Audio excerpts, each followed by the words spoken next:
Continue without supporting. NASCAR, you don't support me, I ain't gonna support you, motherfucker. You got like 25 laps for stage one. That's so short.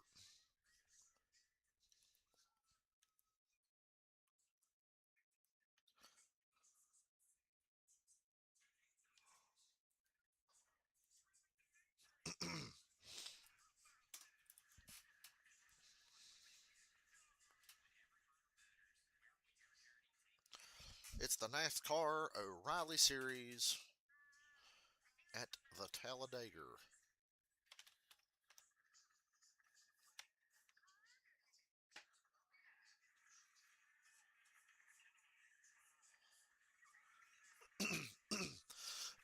Sorry. Audio's good. Non-existent stream chat's gonna be good. Hello, EO. Welcome back, EO. Where you been hiding? Was you scared of the thunder?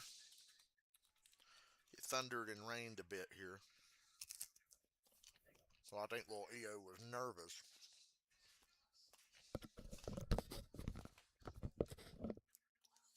Matter of fact, my big kitty's in here.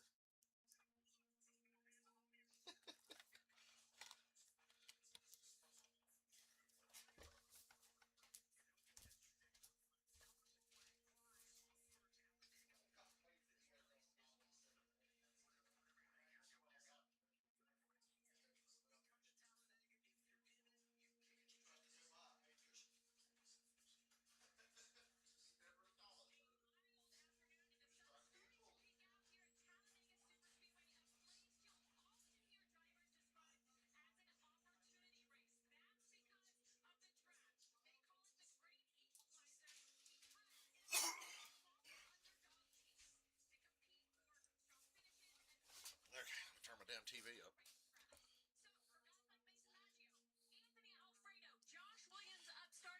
It rained so hard at my house a few minutes ago you couldn't see out the damn window. All three of those drivers qualified in the top 10. Mason is his best position ever in this series, and he told me, look, after the bad luck they've had the last few weeks, listen, a top 10 would go a long way, but Dylan, they've got to get through the RCR guys, some of the best at this style racing. That's right, Kim. Nobody has been better than the two RCR cars, the 21 of Austin Hill and the 2 of Jesse Love. You never want to come here with any animosity, especially amongst teammates. So the meetings and fix-it phone calls were had this week after the contact last weekend at Kansas. Everything is all good. We heard from both of them. It's business. All boo-hoo. Poor Austin Hill got raced away. He raced people and then bitched about it. Time to go racing on a beautiful day in Talladega. Let's get the command of fire engines. Talladega Superspeedway. Here today to give the command of fire engines. Please welcome Ag Pro Company's Division President, Lance Rudd. Talladega, are you ready? Drivers, start your engines!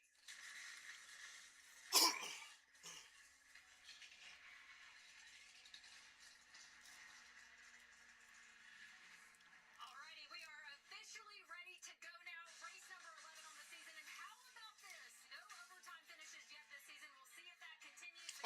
Last streak's coming to an end. Opening day, just like we used to. I love being out here with Sam, especially at the...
to. Obviously, it's the biggest, it's the widest, it's the fastest. But I would tell you that winning here is incredible. I've crossed the start-finish line and been on both sides of it. You don't know until it's over. But also, Parker, plenty of wrecks at this place. A couple of those. You want to be in them. And we will have some here today.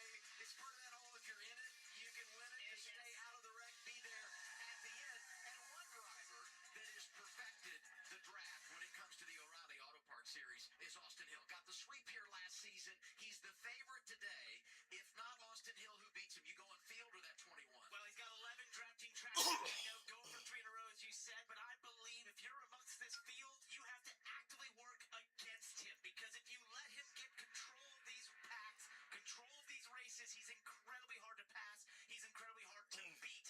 I would take the field if they get smart and work against him. You talk about controlling these races. 25 career stage victories, 18 have come in the draft. He knows his way to the front. Now let's get our mobile on keys to victory lane. What are you watching for, Jamie? Well, the big thing we talk about here is just decision making, and when do you be aggressive? Beginning of the race, maybe a little calm, and also just learn the whole race long. As we get, the 2 stages here, you get a chance to race back to the stage break, kind of prepare how you're going to put yourself to position, you're going to put yourself in for the finish of the race. And then Parker and I referenced this in the pre-race show. You got to have some luck here. There's a chance of an odd shower or two over the next couple of hours. I'm about to look at the radar. I think you need both if you're going to win at Talladega or just in general when it comes to the draft. Qualifying happened yesterday. Let's look at the starting grid. Brought to you by Arby's 10th career pole for Jesse Love. He started up there with Sheldon for the Dash for Cash. And look at Mason Maggio in row 5. Best ever starting spot in the O'Reilly Auto Parts Series. That was so cool for DGM. Them 2 cars in the top 10. On the next page, another Dash for Cash driver. Justin Allgaier qualified 11. Looking for his first Talladega win and his 21st start. He was top 5 in both races here last year. What about 2-time Talladega winner Jeff Burton? We saw him in the pre-race show. He's going to roll off 24th and number 27 today. If he wins, he will tie Martin Truex Jr. for the most Talladega wins in history. That's amazing. As we get to the last page here, we have a Truck Series driver making his debut in the series. It's Truck Series driver Tyler Ankrum in the number 32, starting 33rd. He currently has the most Truck Series starts of all time without ever racing in Cup or O'Reilly. That's today. You guys really bring it. The statistic. I have to give Race Insights a shout out on that one. Hey, you know what? Coming down the pit lane is going to be big in this race today. Strategy, a big part of the equation. So let's make our first pit stop of the afternoon. Head down to the Arby's pit box and say good afternoon to Kim Kuhn. What's happening, Kim? Well, Adam, things are heating up down here on pit road. I don't know if it's because the sun's starting to come out or because I've made it of the Arby's pit box. I'll let you decide. But in all seriousness, this is the best place to take in the action, especially if we see green flag stops in the final stage today. But as we look at former Talladega winner Sammy Smith, he's hoping for a big day in that Arby's barbecue Chevy. In fact, crew chief Corey Shea told me one of the things they've been focusing on is putting more work on the first half of the races. They keep finding their way to the front of the field by the end, but that means they've been losing out on stage points. That's been their weakness. So the goal, be aggressive throughout the entire race in order to get stage points, especially because you never know what's going to happen in a super speedway race. So making stage points is going to be key, Dylan. And Kim, another new challenge awaits Corey Day in his rookie campaign. It's his first start at Talladega, and after that great top 10 streak came to an end last week with a 12th place finish, they've not missed a beat on the 17 and qualified 3rd this weekend. Something else to watch out for with this team today, though, is a special crew member. That's Jason Kelsey of Philadelphia Eagles and Kelsey family fame. He's on signboard duty today when this car comes down pit road. He actually spent this week with Hendrick Motorsports. Jason Kelsey's here. I kind of forgot I was streaming. Other roles on the crew. Do it live today. So cool opportunity for everybody involved, and pretty awesome to have a Super Bowl champion down here on pit road this afternoon. Just make sure you stay out of his way down there, Dylan. I mean, he can move some people. It's great to have Jason Kelsey here with us. And now we get 17 Team Radio, presented by Starkey. Scan the QR code now. Station here, getting going. Make sure we get to the end of this thing. Do the first couple stages to learn, make mistakes, and be there at the end. Make mistakes. He does plenty of that. NASCAR once again. I appreciate all the hard work as usual. Let's try and make sure that Tyler doesn't come over the wall today. Well, he's had an incredible year, and today could be his day. He's been fast about every racetrack. I like the information they gave him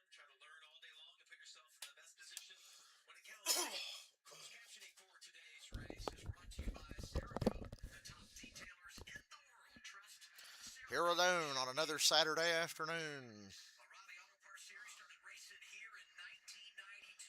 Today, the 40th chapter is written at Talladega Superspeedway. 113 laps, 300 miles. Hell yeah. Coming through the tri-oval, and they will Jesse Love, Sam Mayer, Corey Day, Josh Williams. Maggio qualified top 10. Where'd that speed come from? Did they sue?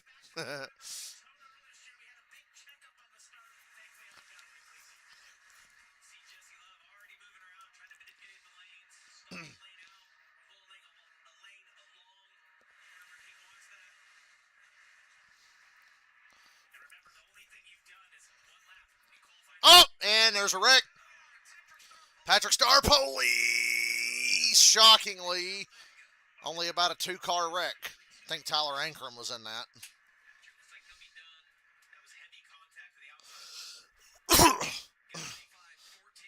unfortunate for him because he's coming off a top 15 finish, and his best run of the year was in the draft at Atlanta. And I was just saying how the only Well, you've had on track are either one qualifying lap or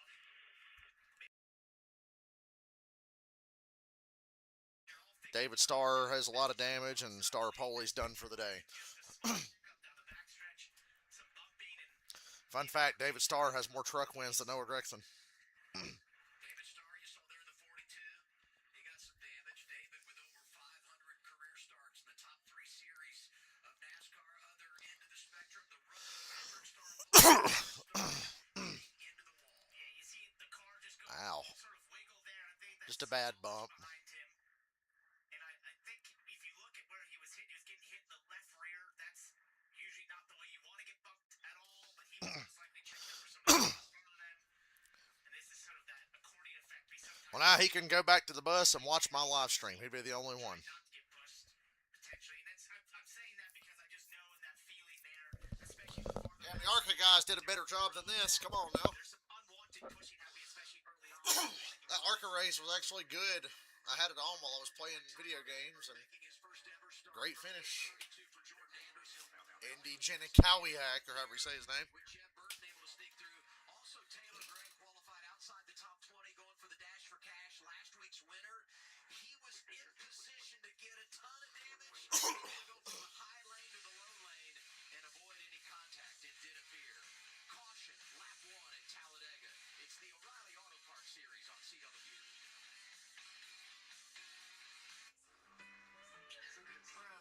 Jesse, remember Danny? Hey. Hey.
circuit here in 2026. Early caution here at Talladega, so the wheeling caution lights are on. The same wheeling emergency lights and sirens you see on the safety vehicles here at the track are protecting first responders in communities all across America.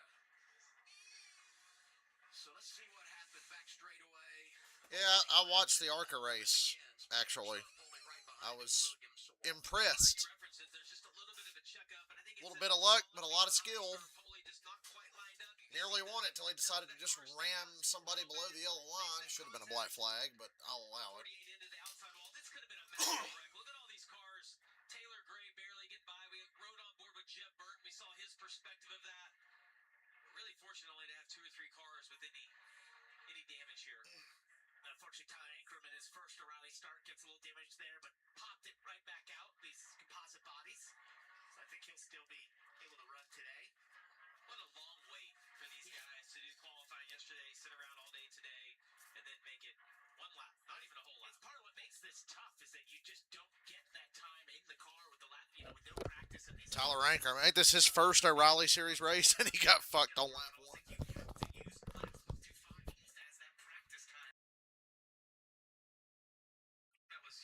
Hey, since Steve O'Donnell is basically going to be God Emperor of NASCAR now, not really, but kind of, are we going to get practice and shit back to normal? Because he said he wants that. He said that on Door Bumper Clear a couple weeks ago.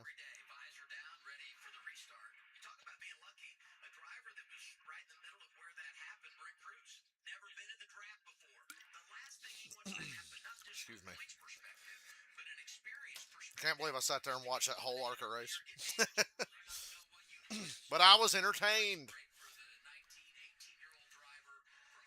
And they didn't wreck too much.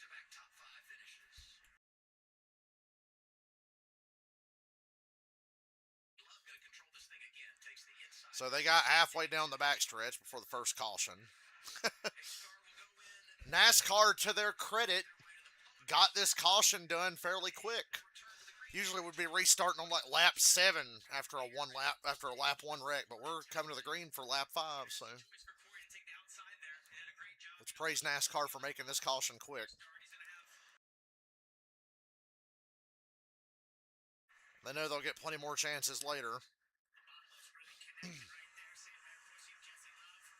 Said the damn ARCA guys had a better start to the race than this. Yeah, by ARCA standards, that was a damn good race today with a great finish and a good winner. I was rooting for Cletus at the end. When he took that shit 3 wide on the outside, I said, let's go, Cletus. And then he just came down and kept coming down. I'm like, no. Lucky he didn't get turned.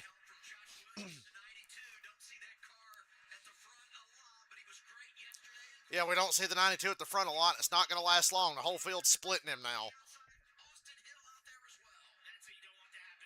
Corey Day can't hold a line in front of the 41. Okay, so Corey Day is like rapidly improving and getting better and better. Corey Day on a super speedway, though, is still a scary thing to be around if you're out there, I think. Definitely, you want to be the one pushing him. You don't want him pushing you. A green flag lap finally complete in this race.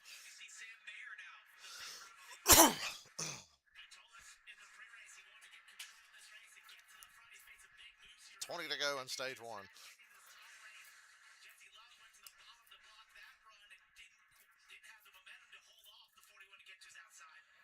A lot of shuffling going on. Quapple up to the top, 3 wide with Sammy Smith and Rajah Caruth behind him. They're 3 wide.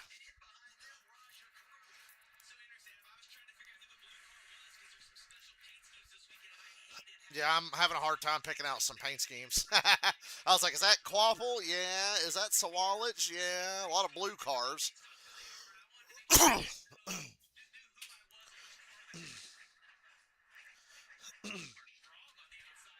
Yeah, that one car's fast. That was pretty impressive.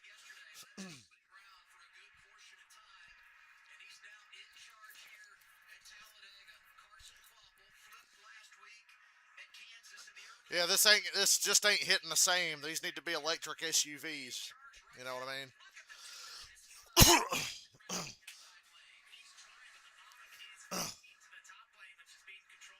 Coming up 3 wide on a lapper.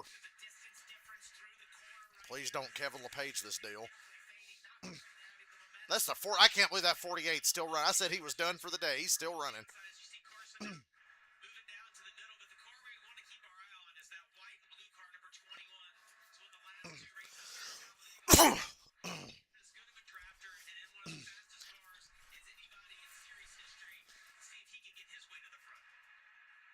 That 8 car is now. I love that. That's my favorite Arby's paint scheme so far. The one that Sammy Smith has.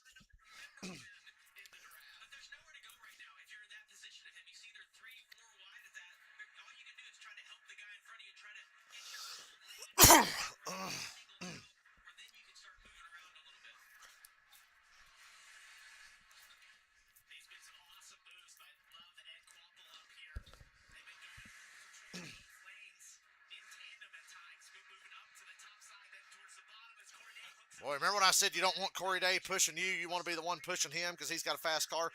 He basically tandemed Jesse Love through the tri-oval there. Shot him out front.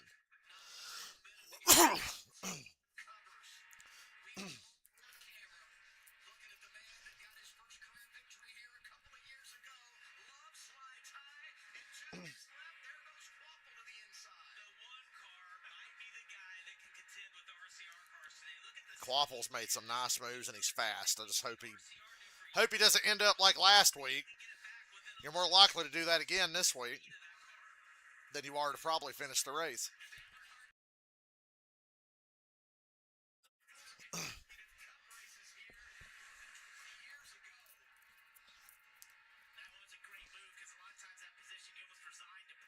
Hello, EO. Ooh, Corey Day squirrely in the tri-oval there.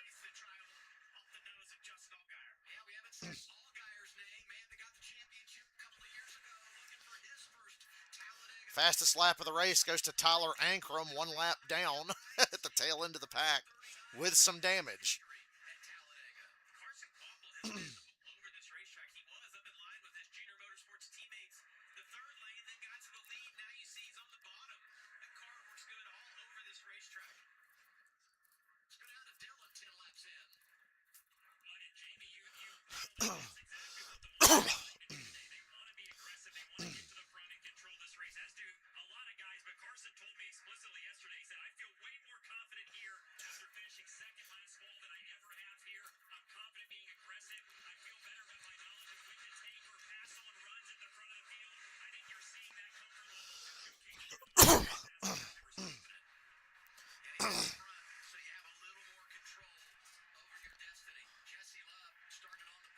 That Arby's paint scheme looks like something Junior would have driven back in the day. I love it.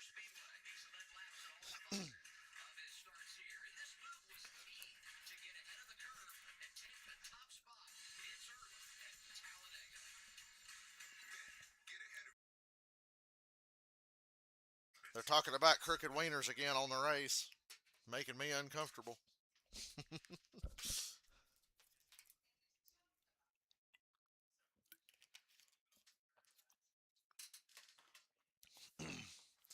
How did Jesse Love wind up 3 wide in the middle?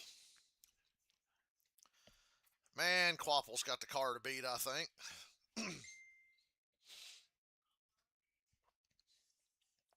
I want to believe Quapple's got the car to beat. That's what the eye test says so far.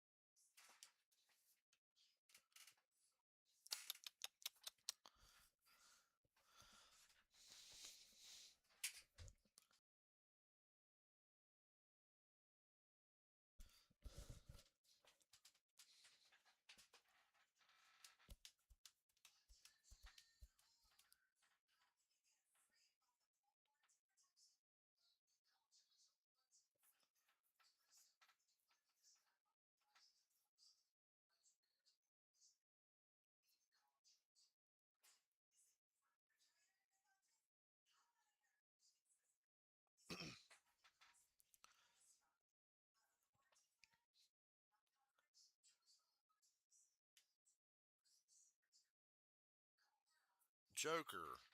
Hello. See, people are starting to come in here.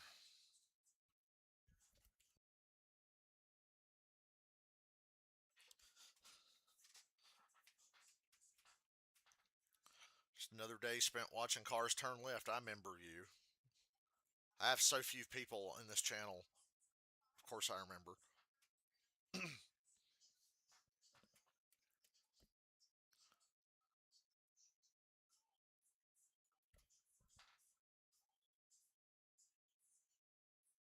Squint your eyes and look at that 8 car, and it looks like a DEI car. And I mean Dale Earnhardt Incorporated, not that retarded shit that stupid ass Republicans made up to get mad about black people being successful.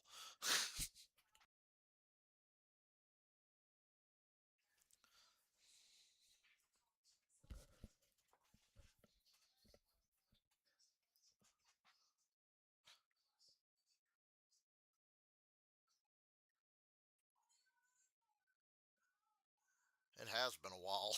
I saw your name. I went, oh. Let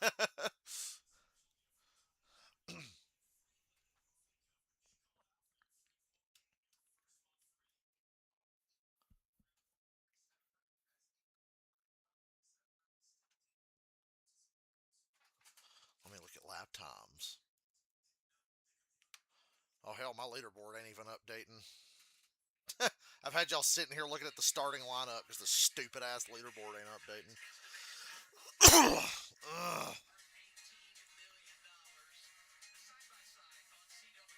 Oh, that was almost a wreck.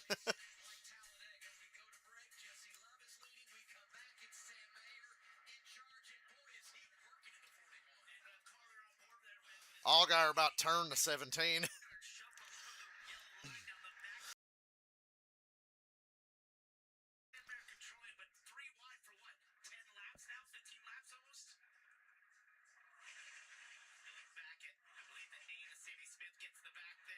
Oh no, it was the 8 getting in the back of the 2, came down in front of the 17 and almost caused that. And then the 7 pushed him.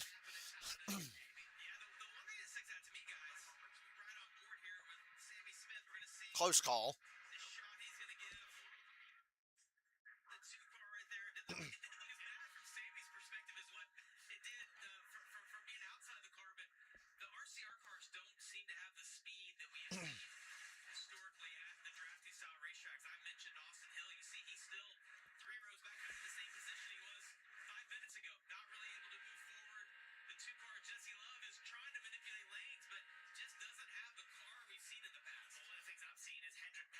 I have noticed that, and there's Corey Day almost wrecking the travel again. I've noticed that, yeah, Jesse Love and Austin Hill are not controlling the race. Like, Love is getting to the front, staying there, making moves, but he's not holding it. And Austin Hill's just kind of been riding wherever he is.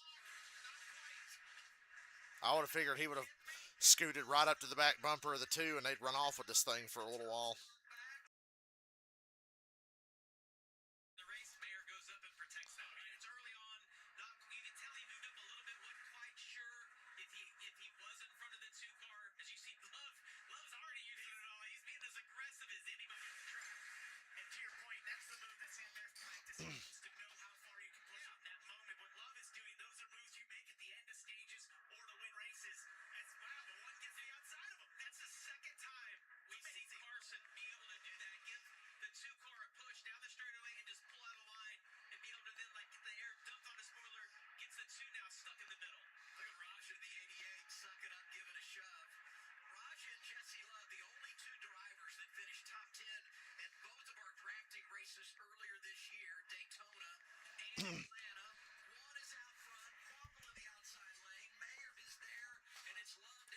Okay, here's Austin Hill.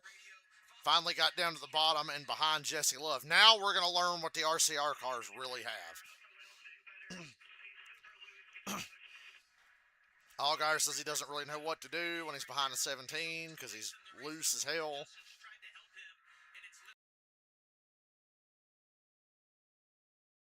So just stay away from him for a while.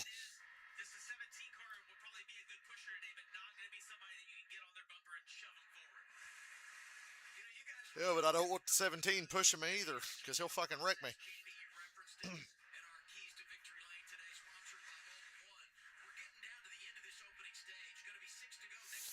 Yee! You can't pass below the yellow line. Post the 2. He passed below the yellow line. You stepped over the line. You stepped over the line. They got to look at that. I want him penalized because he's driving for RCR.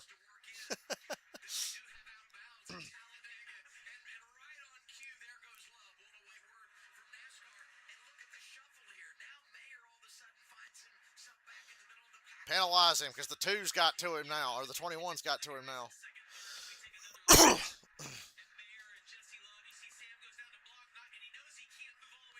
Nah, that's a pass below the line, bro. That's a pass below the line.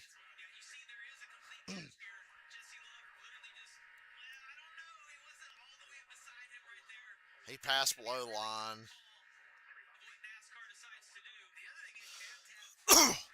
Need to hurry up and do something. We're coming to 5 to go on the fucking stage.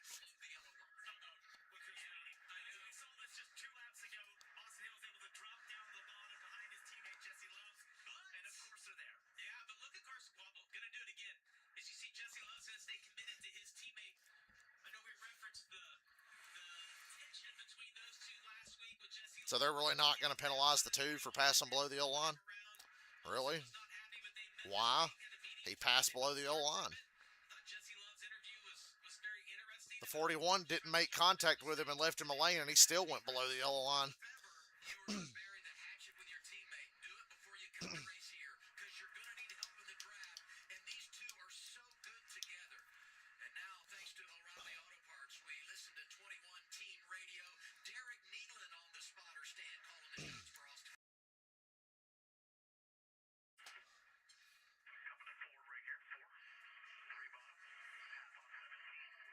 Remember that later when they do penalize somebody for that.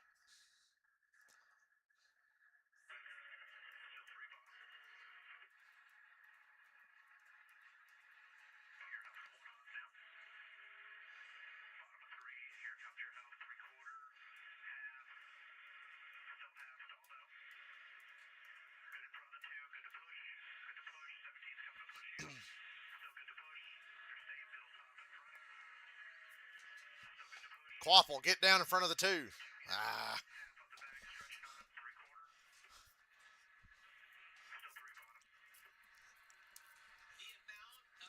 There's a stack up here in the middle.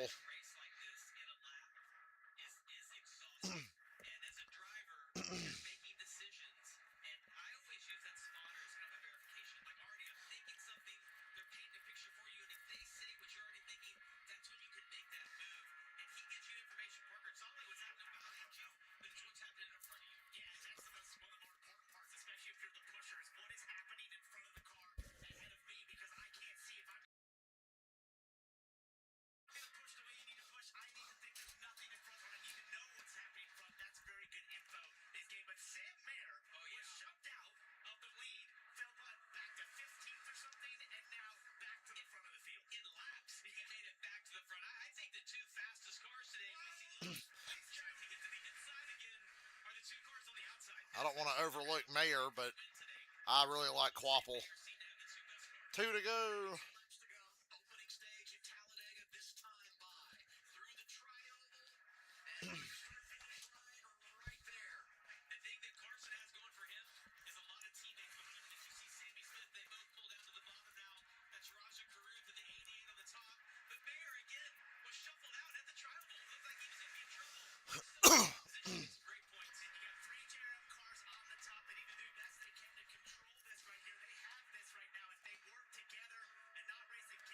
They're not going to work together. The 8 already tried to make a move on the 1. But they did put the RCR cars back a little bit on the inside. Sammy Smith is looking for a way around Quapple when he should just stay with him at least for the next half a lap. Stay on the bottom. 1 to go, stage 1.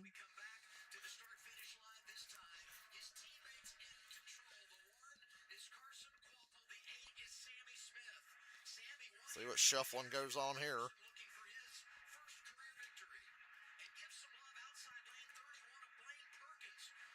How about Dean Thompson in 5th?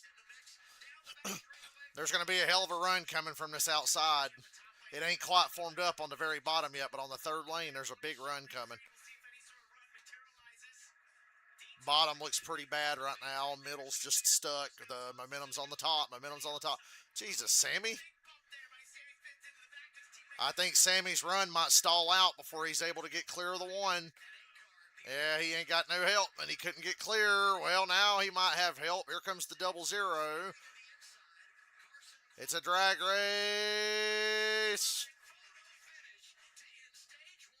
Quapple wins stage 1 by a hair over Sammy Smith.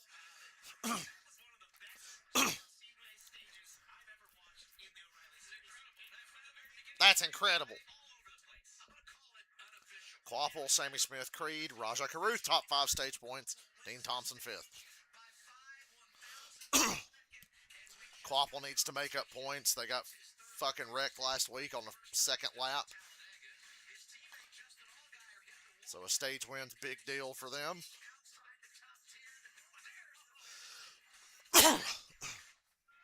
Oh, be goddamn.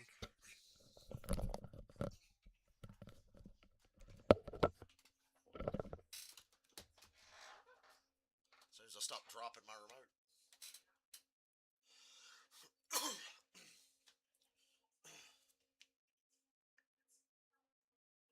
Turn 2, Cletus goes to the outside, makes it 3 wide, hangs that 18 car out. He's got 1 car behind him. Meanwhile, this is really helping this bottom lane get clear.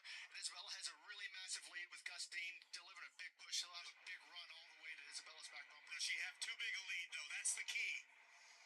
Here comes Will Kimmel getting squirrely, but out front in the 69. It's Kimmel with the push. Look at Gus Dean's going to drop to the bottom. Cletus. 3 wide. He's got Andy J. He's going to have the outside. This whole pack is really separated right now. It's going to take a lot of help for these drivers. Oh, 2 to the bottom, 3 wide into the tri-oval.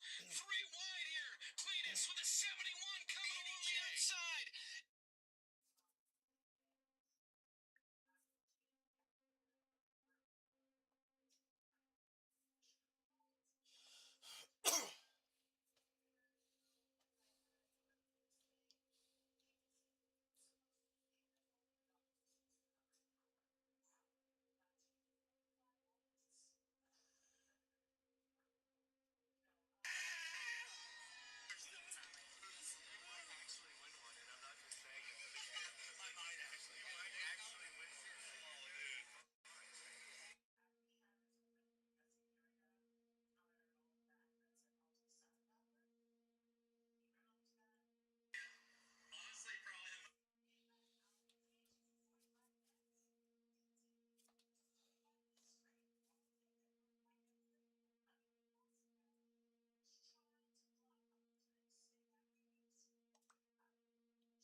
crucial point of execution for the teams because we talk so much about the draft and it's the great equalizer and all that. But track position is enormous. You want to be in control. By the way, riding with Jesse Love, we got a ruling from NASCAR. That move he made below the double yellow line, deemed all good. He was forced down there. No penalties coming there, but something to keep in mind as the afternoon goes along. Carson Quapple leading them down. Progressive pit road is open. Here's Kim Coon.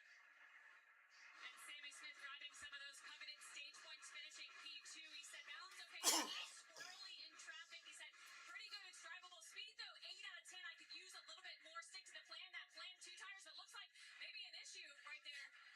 Slow start getting out of the box. Dylan? Shelton Creed said handling was good, car is good, I'll just take a bag of ice. Roger Caruth said that he was freer on the top lane than the bottom lane. He'll change 4 tires, make an air pressure adjustment, and add a chassis adjustment as well. Carson Quapple said that he was tight some places, loose others, but they settled on Quapple, Love, Jones, Harrison Burton. This is a big opportunity race for Harrison Burton. Hasn't shown speed so far, but just hang around. Just hang around.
Longest commercial ever.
stage 2 at Talladega. Let's go down to the RV's pit box and Kit. Yeah, taking in the views from the RV's pit box. And then speaking of views, every driver views Talladega a little bit differently. And I got a chance to slow down and sit down with Sammy Smith to talk about his season so far, as well as what he thinks about the racing here this weekend. And what I found most interesting is that his view on what it takes to They be totally went to successful at Arby's this and just track. hung out. Oftentimes we hear All my friends hang out at Arby's. and Sammy said, yes, you do need to come up, but it's only about 20%.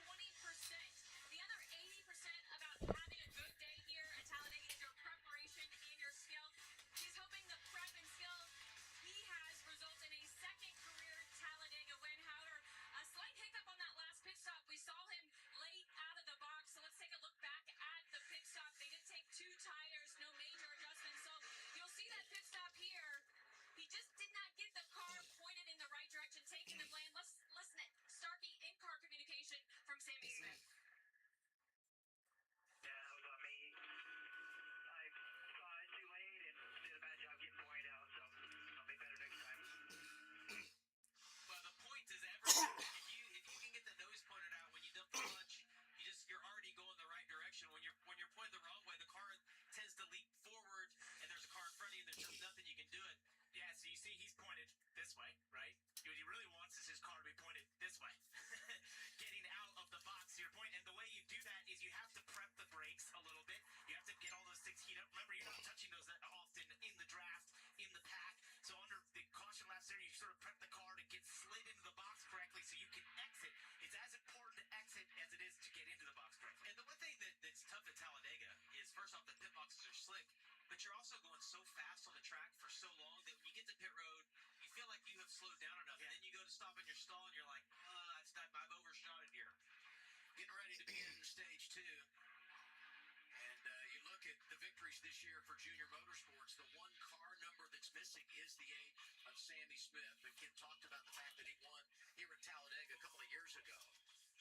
Everybody else got 2 tires on that cycle of stops with the exception of Brandon Jones.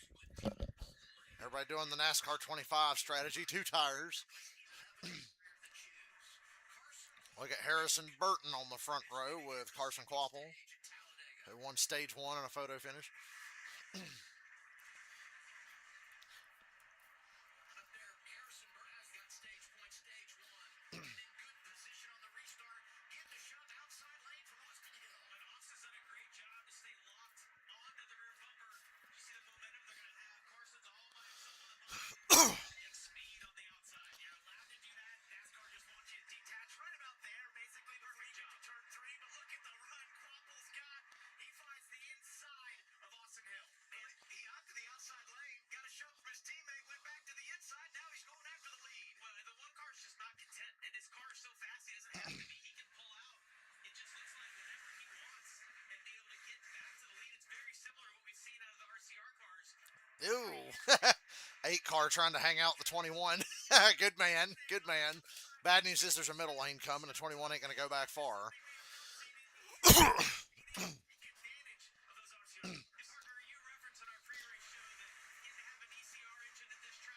Oh boy, 4 wide, 4 wide, 4 wide, almost. 4 wide. Sammy might be the odd man out.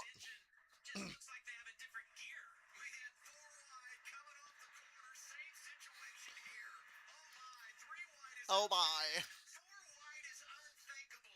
I didn't think we could beat stage 1, but I think we've got a chance. It's incredible. He left going outside. Brandon Jones inside as they go around the 1 of Carson Quapple. 3 wide on point, looking for the lead at Talladega. Who's going to get the help here? Man, I can't wait till this is electric SUVs, man. That's just going to be so good. Brandon Jones. This is unbelievable.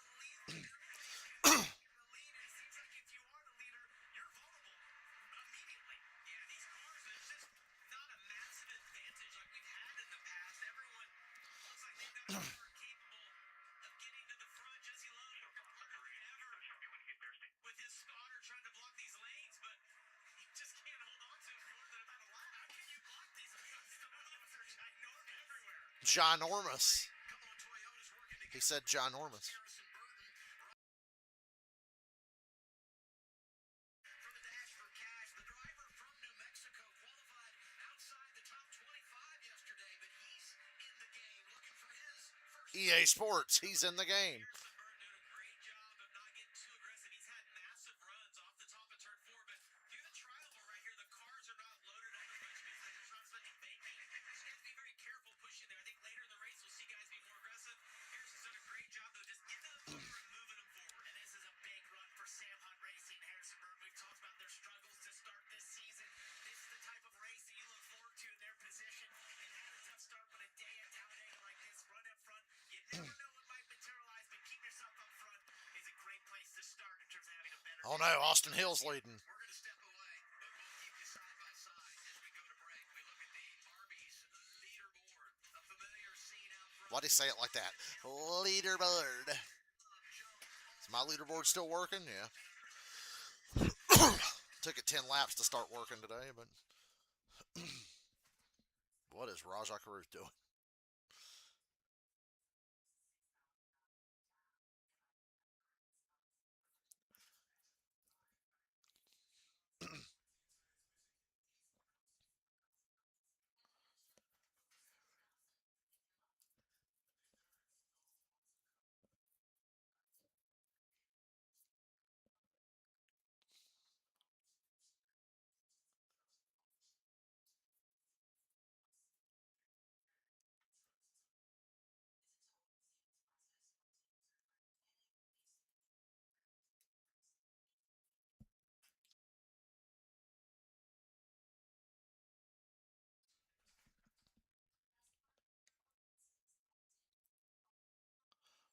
Oh no, Fat Hill is leading again.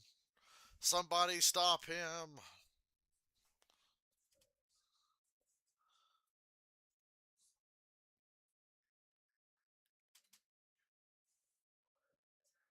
Stop this madness.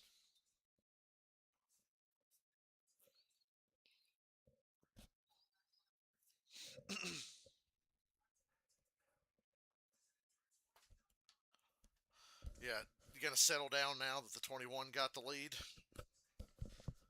That sounds about right.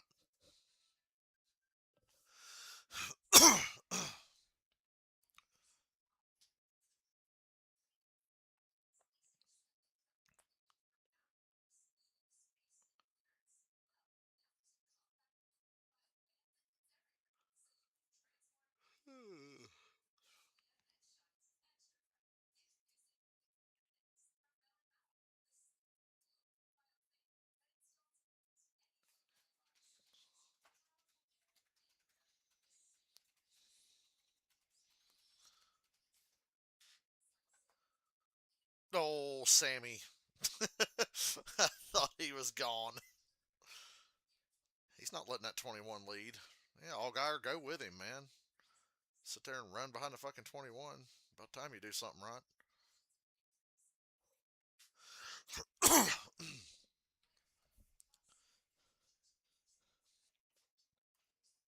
You follow the 21, you'll get beat by the 21. Surely you've learned that lesson by now.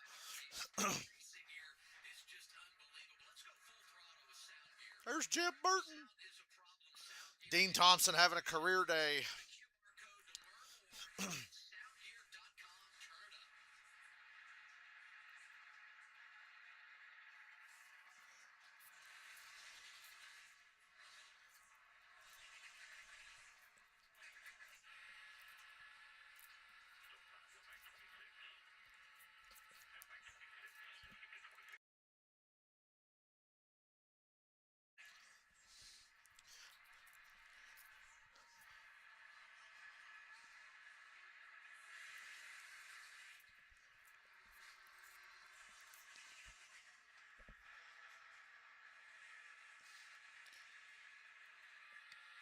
These onboard shots are pretty cool. 11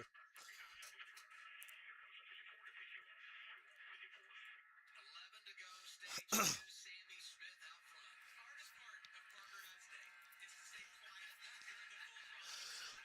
The track that you want to talk about as we ride on board now with Jeb Burton and the Golden Corral onboard camera. It's a gyro cam. Is that what it is? Gyro, yeah. And look at all the movement in front of him. This is what we've been watching for forever. The 2 gets the back and just hold there. Look who's in the top right. That's the one. 21 lead controlling this race. Nobody Hoping a crash would happen while they got that on board in Chip Burton's car.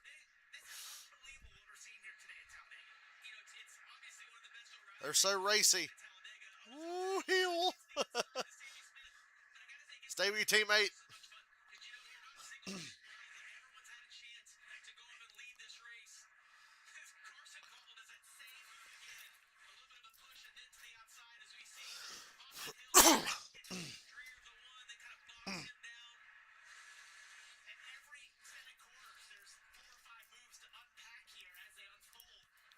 Ryan Sieg with Quapple.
McMurray saying what I'm saying. He said, you squint your eyes looking down the back street, see that 8 car coming. It looks very familiar.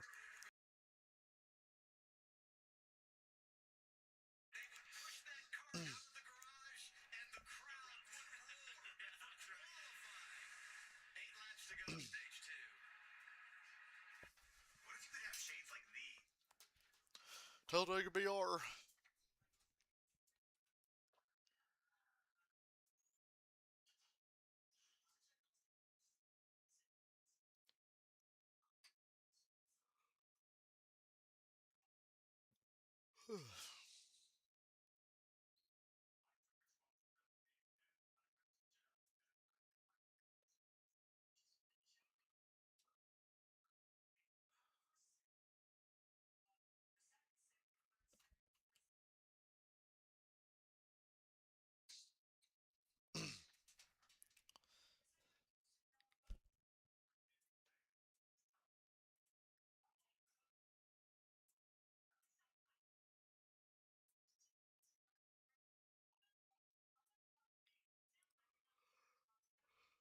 Oh my God, they're starting to single file out. This can't be.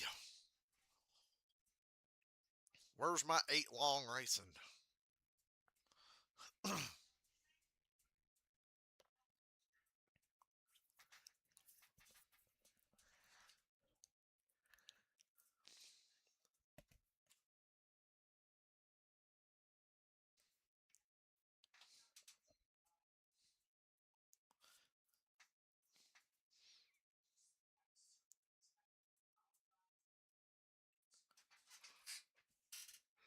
Choo choo.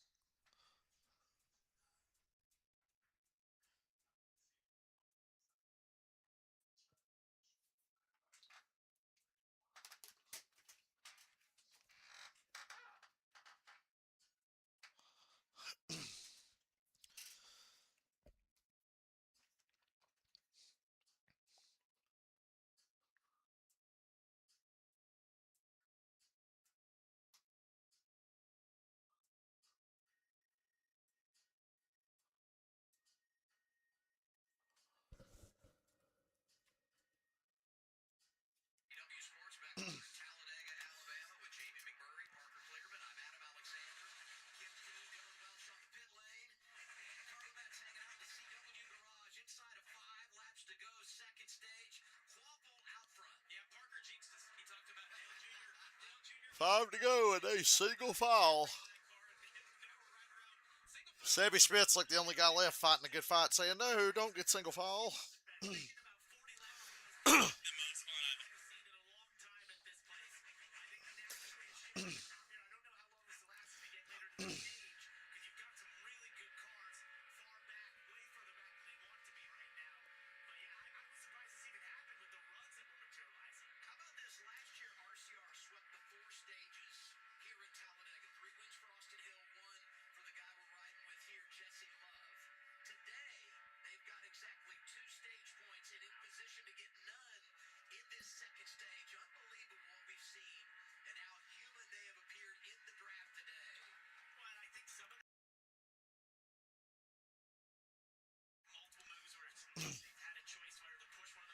RCR been getting gangbanged today, but don't worry, everybody will forget how to drive at the end and give it to them.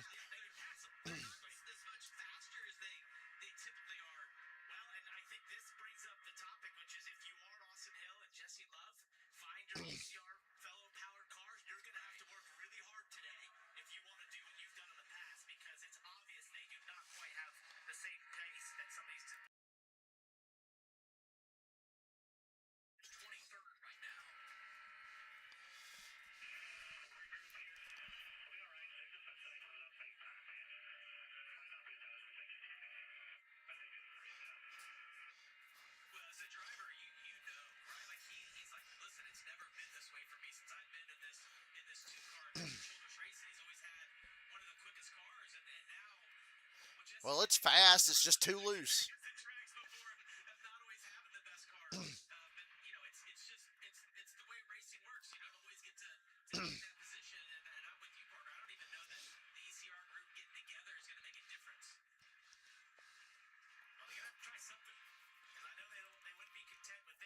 Two to go.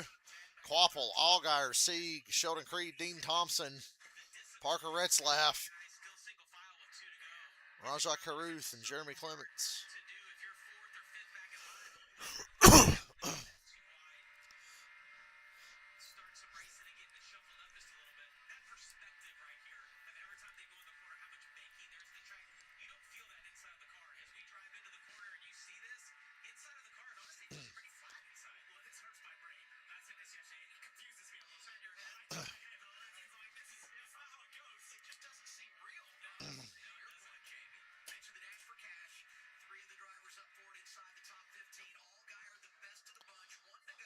One to go. Anybody going to make a move? We got a 8-car breakaway here. Runs might be hard to come by. Austin Hill probably not going to get stage points again.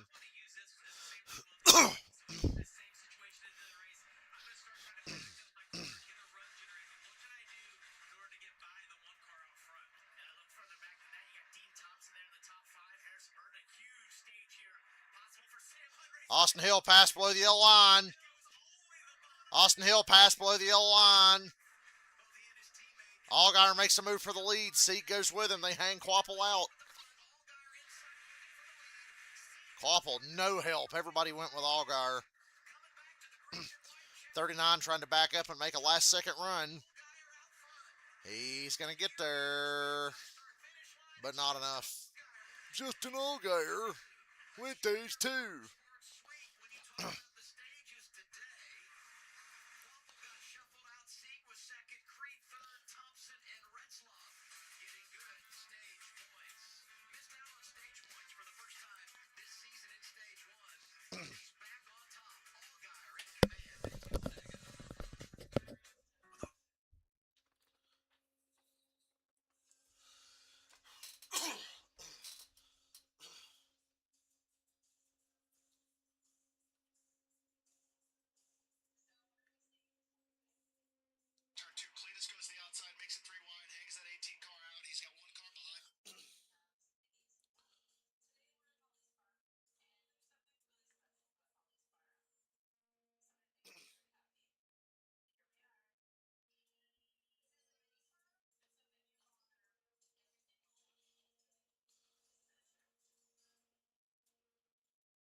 I miss the old caution lights before they were the wheeling ones. Fire and EMS vehicles across America, trusted every day to protect those who protect us. Hey, Natalie Decker's in this race, but the good thing is we haven't said her name until now. Golden Corral teammates going at it again. This time, Allgaier hits Carson Quaffle. Carson was controlled there, but just couldn't protect the move to the bottom by Justin Allgaier. Then he had no help on the top side, no way to fight back, but still doing a great job by Carson Quaffle through these first two stages.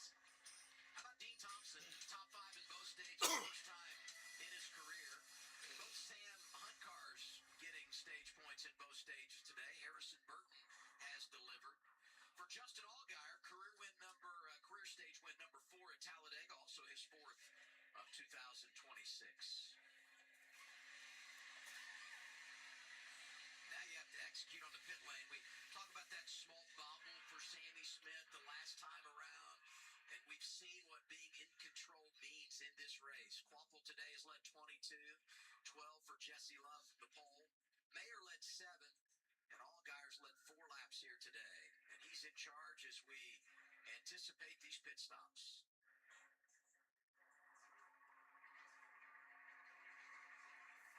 Progressive pit road is open. Allgaier and everybody else come down, Kim. Including Dean Thompson, has earned the third most points so far in this race. We see right sides only is going to be the call. Chris Bowen, the crew chief, reminding him go on the jack because we have to pack it full of fuel. Dylan. Justin Allgaier said he was lacking a little bit of left rear lateral, but otherwise pretty sporty. They'll change 4 tires to keep him on offense. Right side, only a chassis adjustment for Ryan Seed. And Sheldon Creed at the bottom, stage point scoring leader, said he was still pretty happy with the race car, 4 tires and fuel to the 0-0. We get the race off Progressive Pit Road. It's William Sawalich. Here for Seed who jumps out there. William Sawalich rather jumps in front of Creed and Seed, and we'll reset the running order when we come back to Talladega. That's right, Mom and Dad.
serious? Smoke slow, low, and work away. The Arby's barbecue sandwich comes loaded with either smoked pulled pork or chopped brisket. Mom, can we get Arby's? I don't think I ever asked my mom if we could get Arby's.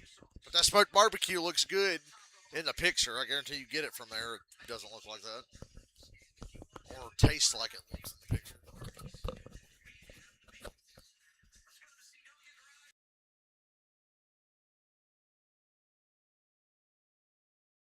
take a look at the guys who have done the most with that opportunity today. Of course, Sheldon Creed leading the way here. Carson Popple, 15 points. Dean Thompson, the 26, getting 13 today. But let's talk a little bit more right now about Parker Retzlaff coming off a season worst after one of his best starts to the season. But he told his team this week what happened at Kansas was not our fault. Now he comes back to a drafting track, trying to back up a runner-up finish at Atlanta. He's had 3 top 10s in the last 5 races. Parker, of course, giving all the credit to his team. He said, "This is some of the best management and ownership that I've been around in my entire career." He entered the race today 11th in the standings. Get this, his 32 stage points to start the season is more than double his total for all of 2025. And of course, he added a few more at the end of stage 2 with that P5 finish, Adam. Yeah, it's so impressive what he's done, and it speaks to what confidence will add to any young driver. A couple of weepers around the track. Oh no, weepers. So now this caution can be extra long. Yay! After a break, you're watching live on CBS. I'm Chad. I work for a professional football team.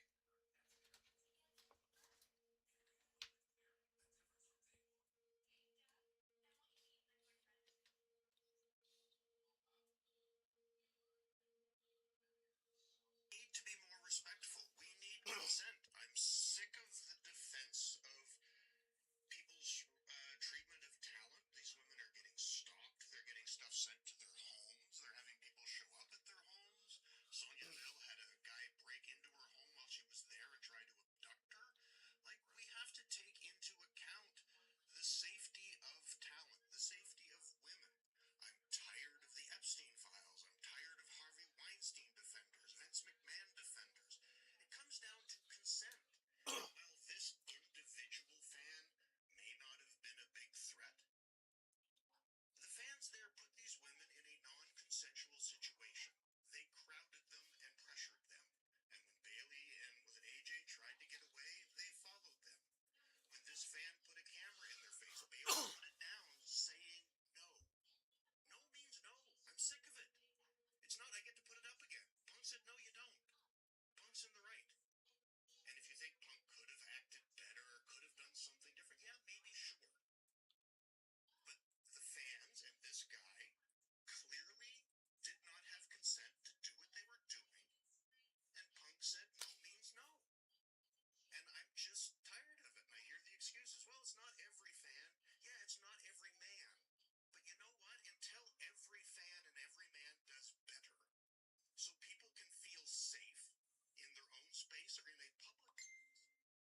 Patrick Emmerling is not a good car. Let's see how it shakes out. New control car, Taylor We Gray. got the Weeper cleaned up. Not in the fuel window yet. We got Taylor Gray and Jeb Burton on the front row. This is where Austin Hill takes control of the race because I see that Allgaier and Creed. Stage in Talladega, Alabama. And yeah, there's a couple of good cars at the tail end of the field now. You don't want to have Austin Hill behind you. He's going to ditch you. And then everybody else just follow him. He'll get you the lead for now, though.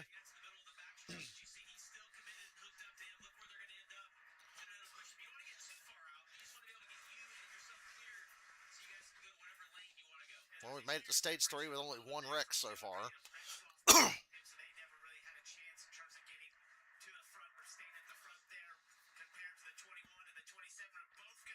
Oh, Brent.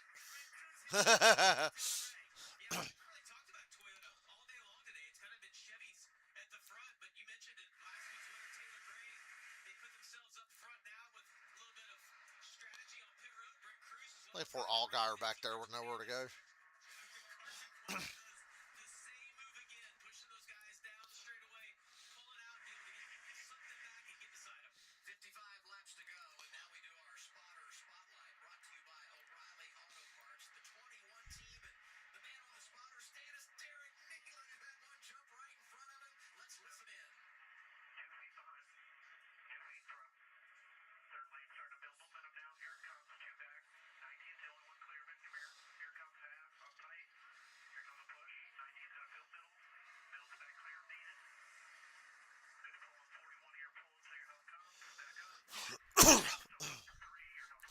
It'd be so cool if Parker Retzlaff won this race.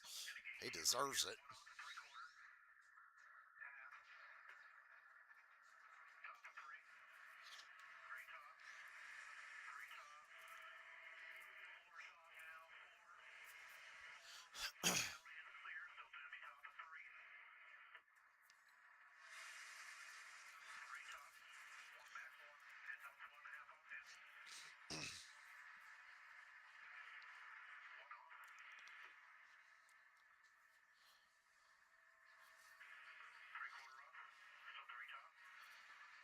Three wide down the backstretch. One car that's not up front anymore is the 27 Jeff Burton. He made a slow, indecisive move to cover the top of Austin Hill. He's coming back. He paid the price, falling way back. Now trying to work his way through.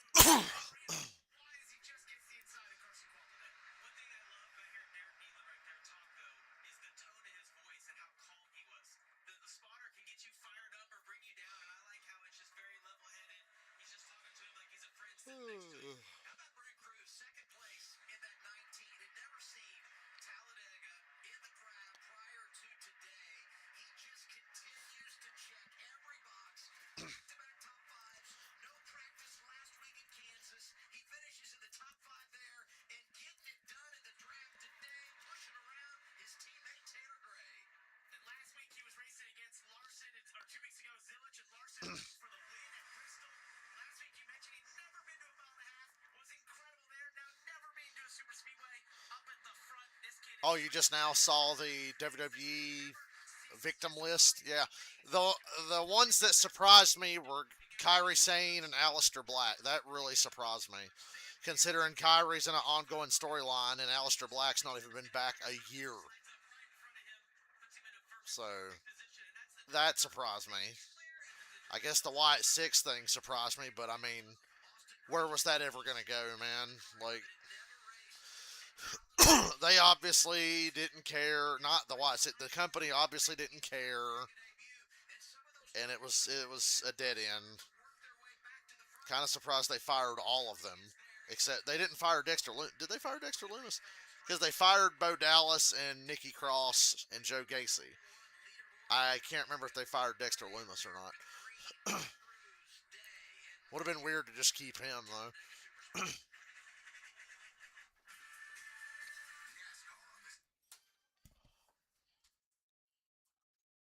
Look at this move by Creed and Jesse Love to force 3 wide. They're back to the front.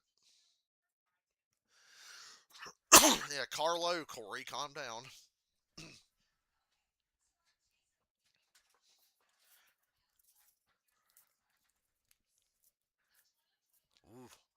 They starting to choo-choo train a bit around that top. There's a lot more cars in the top than are in the middle, and even less cars on the bottom.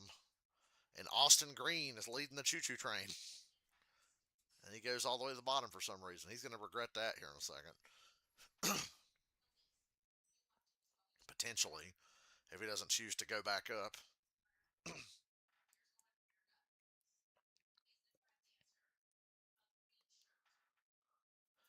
Oh, I guarantee TKO fired him. I also noticed that I don't think TKO gives a fuck about NXT because they fired a chunk of the main roster, which, I mean, they're going to fire people this time of year every year, but they fired a chunk of the main roster, some of which who were in ongoing storylines, and then they said, oh, we need Starks and JC Jane and her group and Blake Monroe and Ethan Page. Like, they just completely neutered NXT and brought these people up to the main roster, which I'm happy to see. I love so many of the people they brought up. I love JC Jane and Blake Monroe and Sol Ruka and Ethan Page and Ricky Starks. I fucking love those people.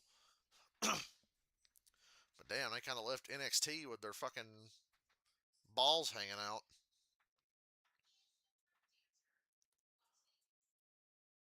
Raja Caruth is leading. Oh boy, if the black guy won at Talladega, people never stop being mad about it.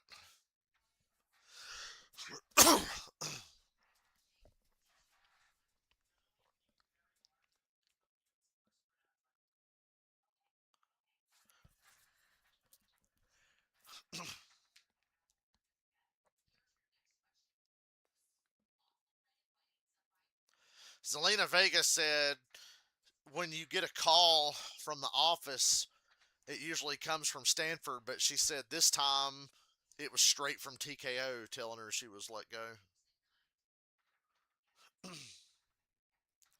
Triple H wanted Aleister Black to be in the fucking Randy Orton Cody Rhodes thing, and then TKO said, that's a great idea, but what if we did Pat McAfee instead? Triple H wanted Aleister Black to be like the devil on Randy Orton's shoulder, you know. And TKO was like, nah, man, Pat McAfee. And then Pat McAfee quit over it.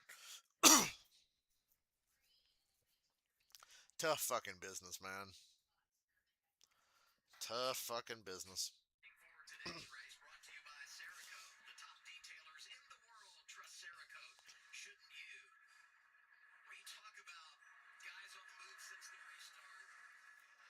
Look at Austin Green and Dean Thompson up here.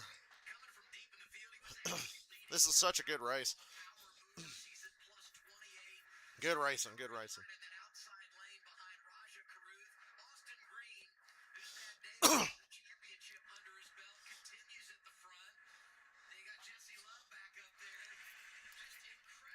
Creeping up on the fuel window for what it's worth. Creeping up on it.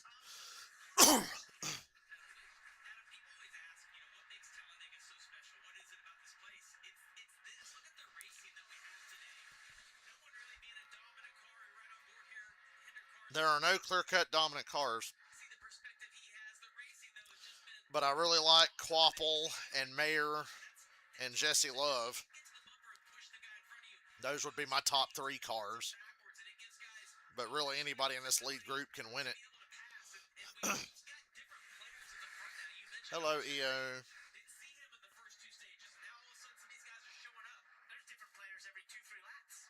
I pet you, Squeaky.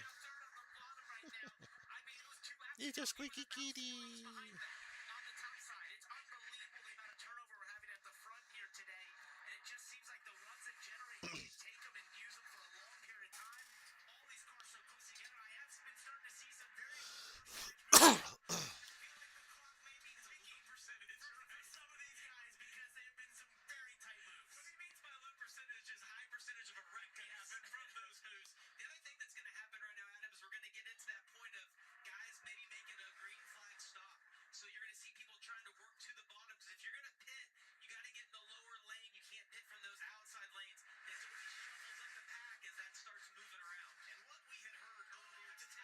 Jeez Louise.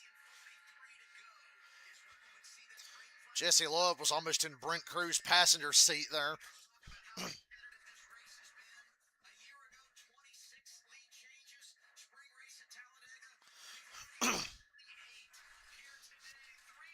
28 lead changes, and there's still 45 to go.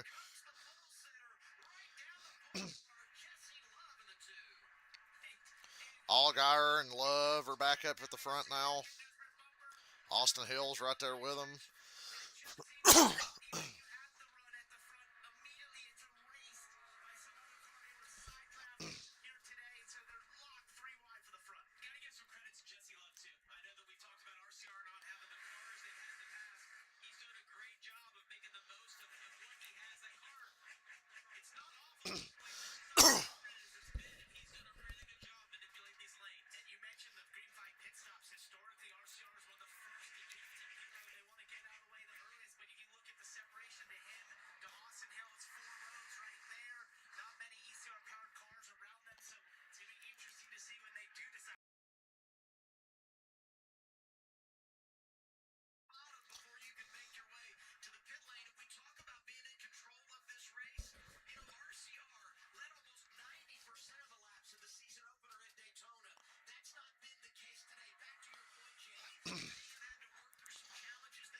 Ooh, some early pit stops here. The two, Austin Green, Austin Hill. Oh, the two's really, that's going to be a tire change.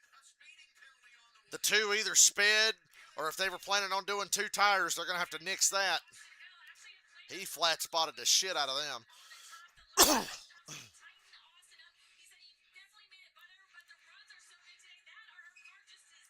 They're still doing just gas only on the two. I'm kind of surprised by that. Hell, he might have sped though. So.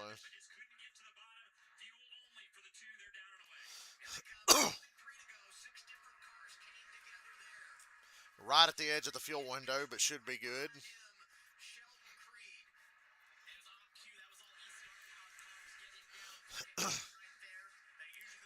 No other takers this time around. Rajah, Creed, Corey Day, Taylor Gray, these guys are doing a good job of let's get singled out and make good lap time and try to cycle in front of the guys that already pitted that have less cars. Austin Hill's lost touch with the group he pitted with. That's bad for him, but good for the rest of us. I don't know how the left front tire on the two just ain't completely shredded apart yet.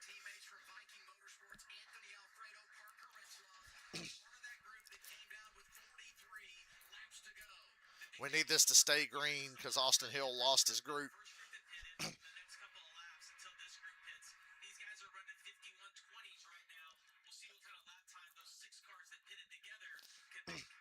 Here comes some Toyotas. Oh, the 18's going to ass pack him! Jesus!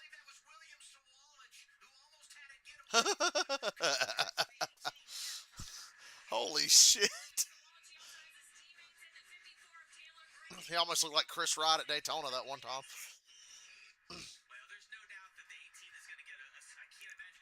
The 18 was definitely speeding. Somehow the 2 wasn't speeding because we haven't heard anything about it.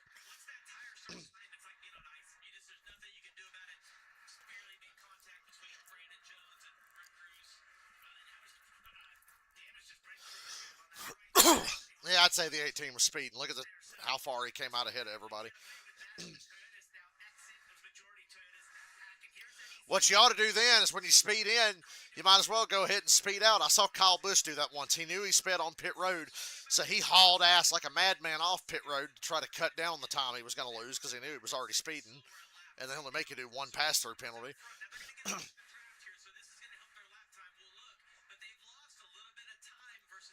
Hey, Austin Hill ain't got any draft help. And yeah, the 18 officially was speeding. Run another lap or two and hope a yellow comes out.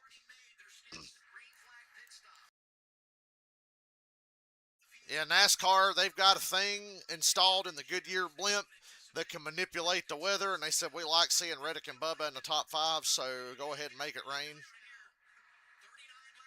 Oh boy. Clean pit entry for the Chevys, and they got the numbers.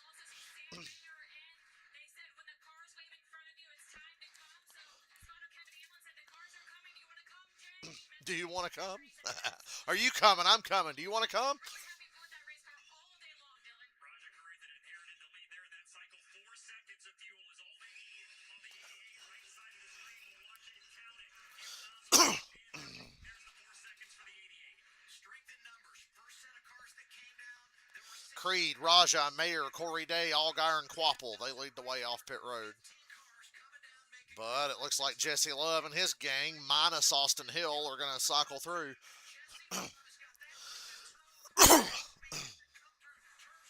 Looks like Austin Hill found a couple of stragglers further back. Chris, are they going to be blocking? NASCAR said they would be watching this down the backstretch.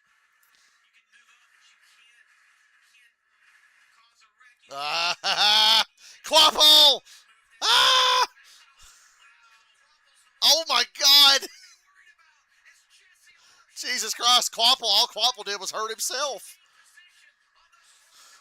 Well, that keeps Creed and Raja and Mayer and Corey Day out front for the moment, but it's not going to last long. That was pretty reckless by Quapple. Oh, Raja's pitting.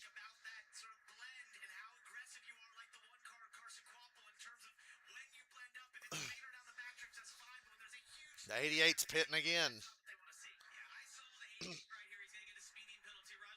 He sped. Damn it.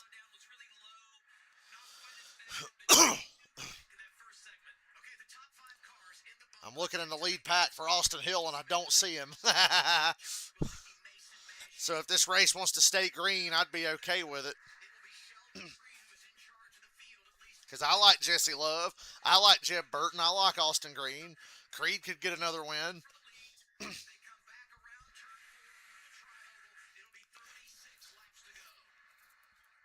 I dig it. I hate what happened to Raja. He sped.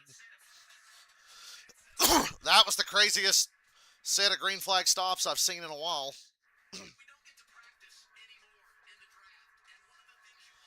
The way the 8T was like, through the middle.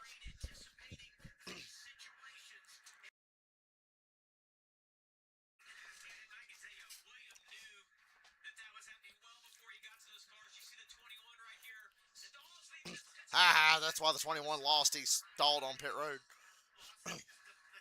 Stay green. I don't give a shit.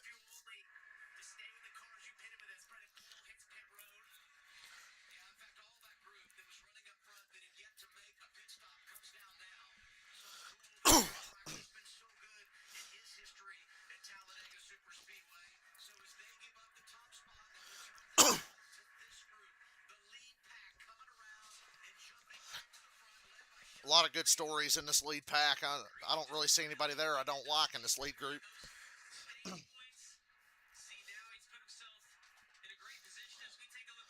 Quapple's lucky he didn't get killed, but remarkably, he settled back into the top 5.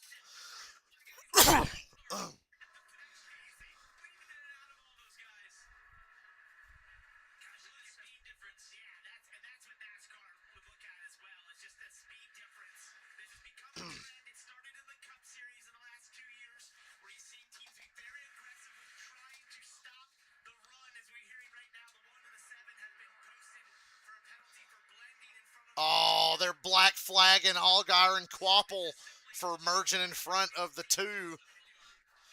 That was pretty damn dangerous and aggressive. So black flag for the 1 and the 7. Pass through penalty under green. Unless they catch a caution in a lap or so and get to just start at the tail end.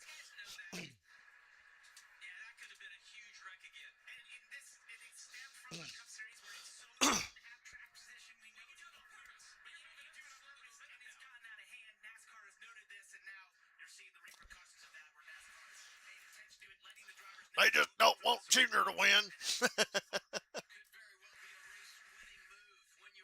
Allgaier's going to make his pass through this time. Looks like Quapple's going to run another lap.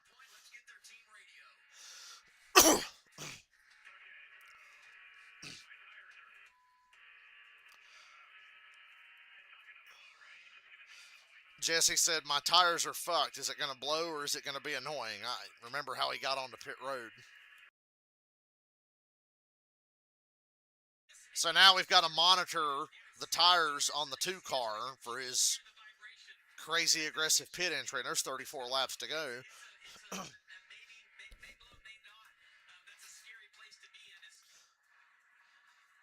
Justin Allgaier radio now. He just came down and made his pass-through penalty after coming up and having the blend line violation. Getting a penalty for impeding cars that remained on a racetrack. I don't know what that means. If they watch every Cup race, it's exactly the same. So, you know what? I talked to Eric Peterson, director of the Auto Parts Series, about this when he mentioned it. Did they not penalize? Did Quapple do his penalty yet? Yeah, he did.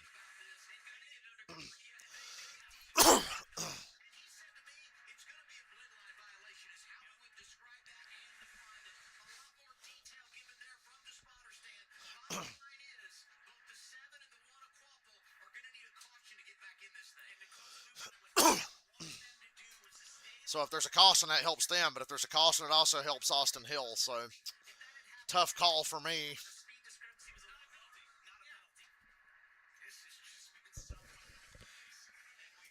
Fuck. You're watching the O'Reilly Auto Parts Series live from Talladega Superspeedway. Glad you're with us.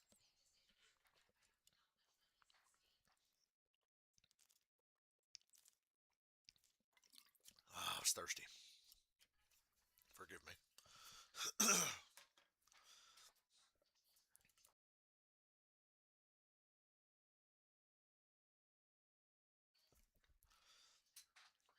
Been one wacky ass race, I know that. Glad the weather has cooperated today.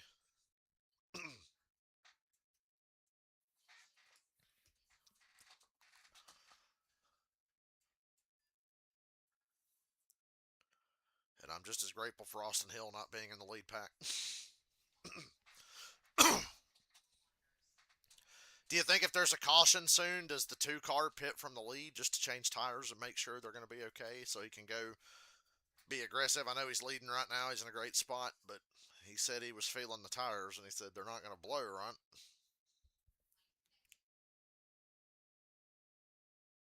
It's like, motherfucker, how would they know if they're going to blow or not?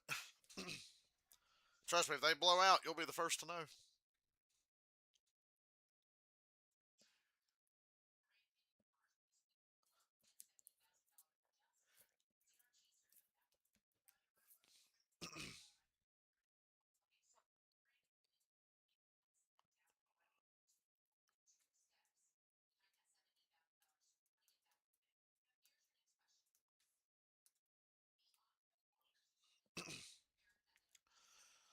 Jeremy Clements, former Daytona winner, with Blaine Perkins.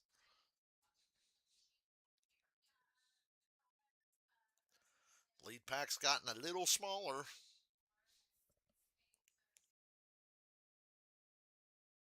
Without the 1, the 7, or the 21 involved.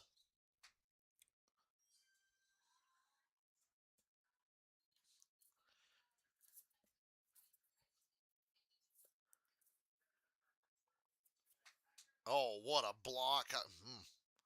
Jesus, Jesse.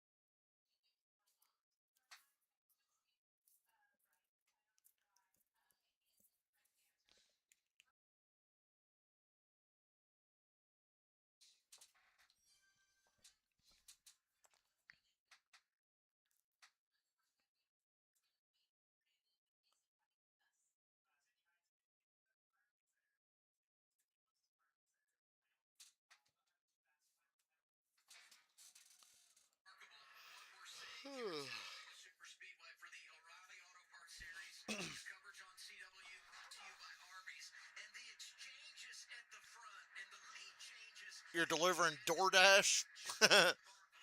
Well, Sammy Smith, Ryan Sieg, Parker Retzlaff, Corey Day, Jesse Love, and Sheldon Creed look to be the best cars at the front right now. Allgaier, Quapple, they got penalties for blocking people as they were merging onto the track after pit stops. And Austin Hill lost the lead draft because he stalled on pit road during a stop. There's 28 to go. It's been a crazy race. I wish more people were like you and would comment and say, hey man, I'm here.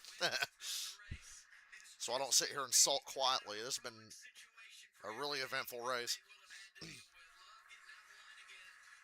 Said earlier that 8 car, Sammy Smith, that red car he's driving, he just looks so much like a Dale Jr. car. Squint your eyes.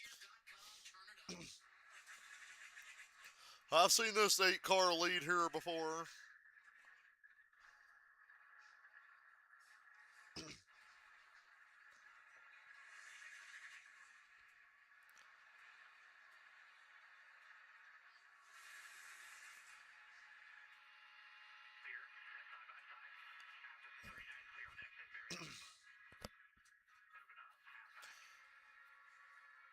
We've only had one real caution today. We had a wreck on lap 1 with Staropoli and Tyler Ankrum and David Starr. And nothing since. We've had green flag stops. The only cautions were for stage breaks. Quite the eventful green flag pit cycle as well. So remember that tomorrow they black flagged Allgaier and Quapple for blocking cars when they were coming off pit road, blocking cars that were already at speed. Remember that tomorrow. It wouldn't surprise me to see somebody get penalized for that tomorrow. Like a Suarez or a Chastain or a Hocevar doing something like that.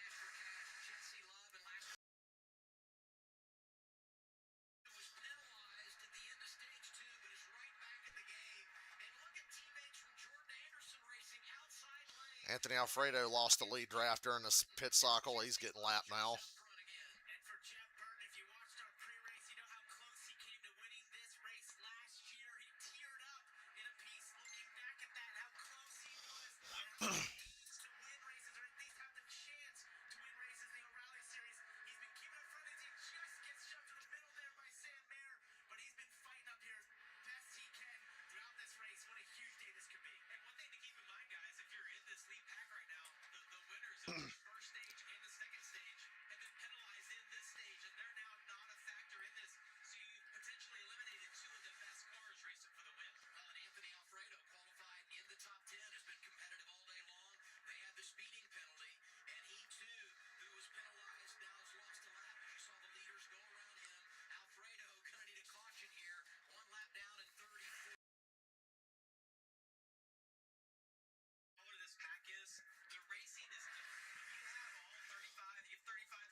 McMurray's bringing up a good point. I pointed out a few laps ago, the pack has gotten a little smaller, and there's a handful of fast cars that got fucked. Quapple, Allgaier, Rajah, Sawalich, Austin Hill.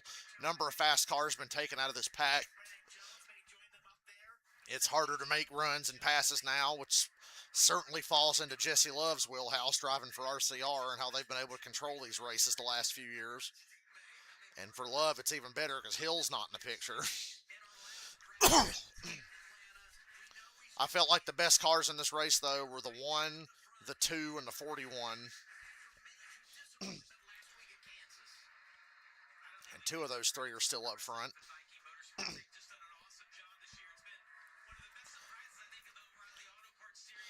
Now, when people say they miss the way the Cup cars used to race at Daytona and Talladega, they're talking about this exact kind of race you've seen today.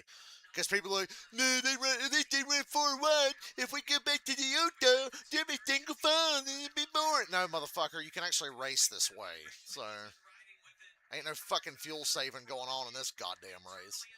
Ain't no riding 2x2, not able to pull out a line because your car's got so much drag you can't even carry a run when you get one.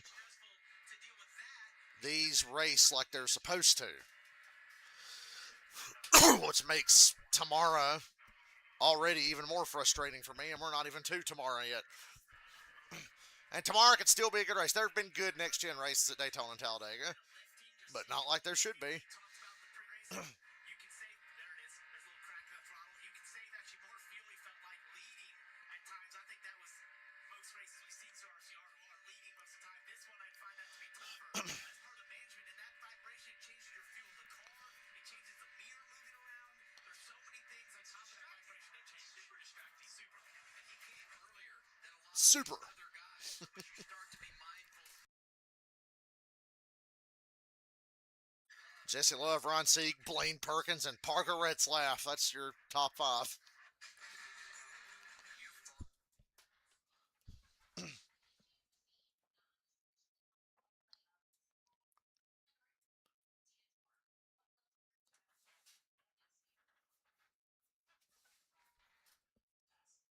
Yeah, Jesse Love is really starting to just control this race. He ain't been passed in quite a while.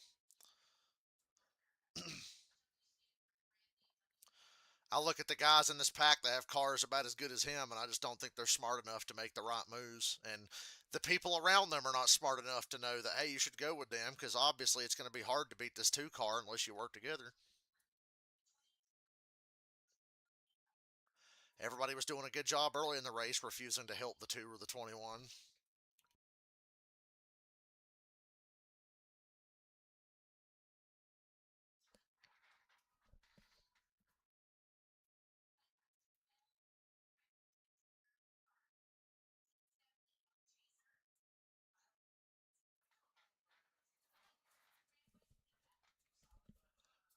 $20 to go.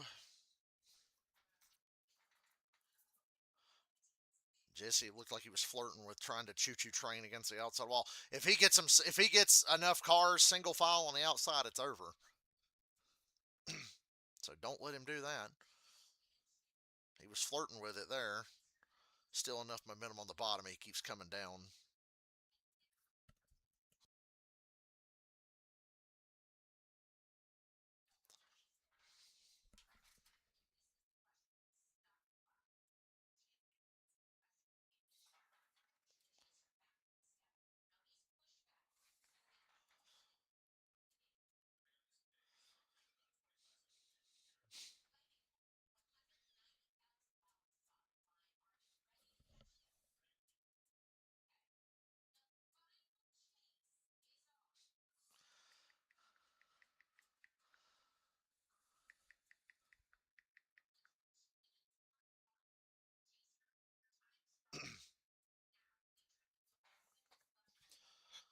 Uh-oh, they're choo-choo training.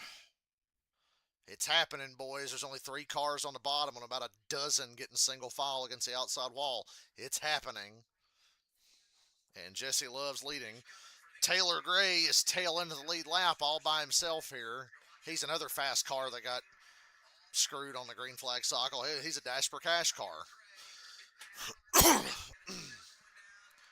Love, Sieg, Perkins, and Jeb Burton.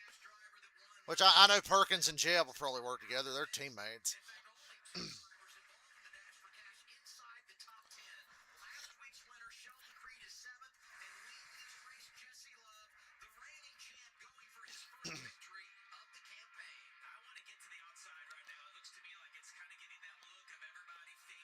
And they're up at the top. If you're not in that top 5 on it, well, Sam Mayer doesn't look content to ride. He pulls to the inside. And Creed goes down with him. So we're not choo-choo training yet. The Haas cars screwed that up. Now Jesse had to come down to cover. Oh, Jeb couldn't get down. And he can't get back up top either. See you later, Jeb.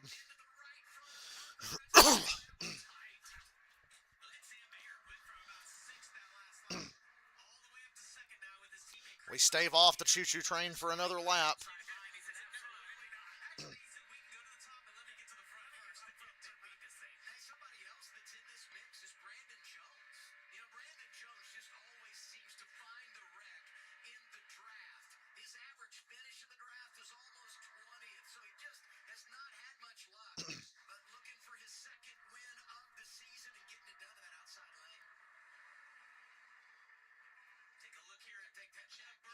Sam Mayer is hungry. He's trying to get this lead.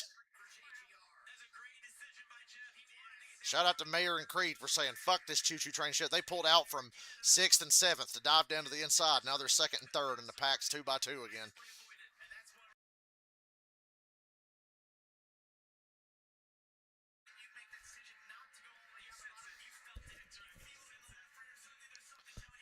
Mayer tried to jump to the inside of Love again, and Love blocked it. Now the 00's leading the top, and the 41's on the bottom behind Jesse. Oh! He got turned! Saved it, but he's fucked. If he can just get back up in front, nah, he's fucked. Mayer's done. Now the choo-choo train's in full effect. Good God, what a save, though. But Sam Mayer's not going to be a factor now. He's going to stay just at the tail end of the lead draft where Brent Cruz is.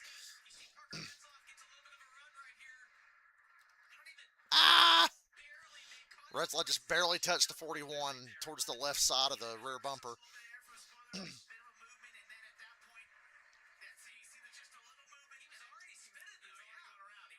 What a save. Dale Jr. saying, God damn it, because all his cars need cautions. The only car Jr. has doing well is the 8. And the choo-choo train is in full effect. But if you're glass half full, Mayer is still on the lead choo-choo train here. He's the next to last car in the lead draft.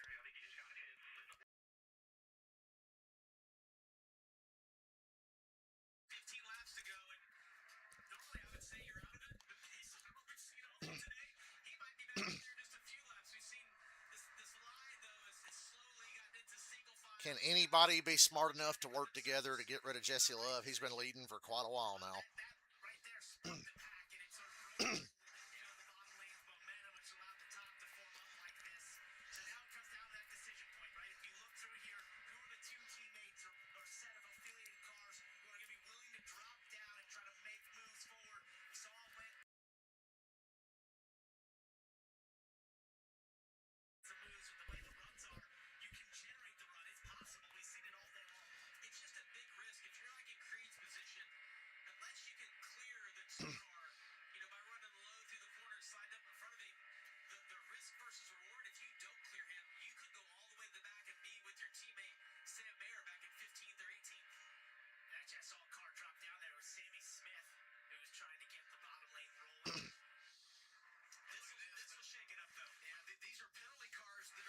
Oh no, they're catching the tail end of the field with all the guys that got penalized under green.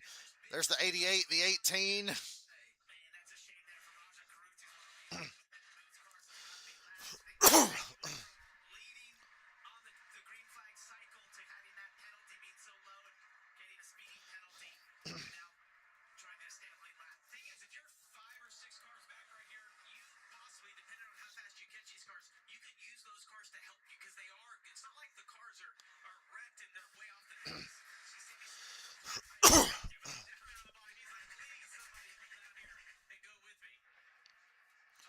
Natalie Decker riding around down there.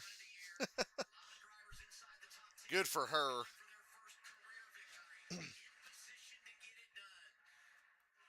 She's staying out of the way.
like a 16-car single-file train here with 11 to go.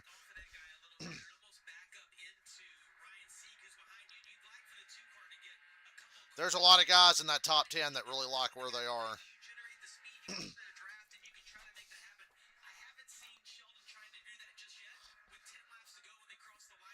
10 to go.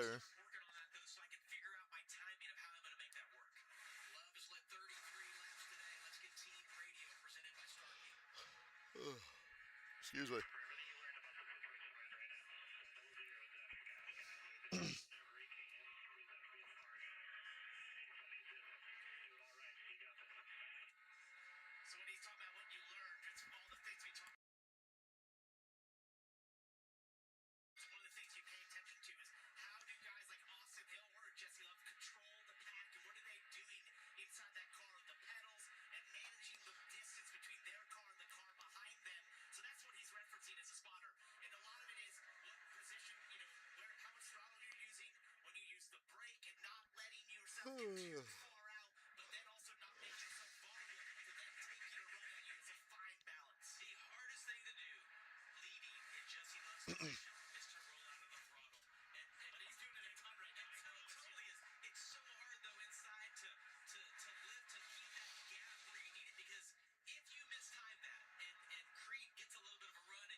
Inside the top 10, looking for their first career win. The man that won the championship a year ago, winless in 2026, but Love back to the stage where he picked up his first career win 2 years ago, right here at Talladega Superspeedway.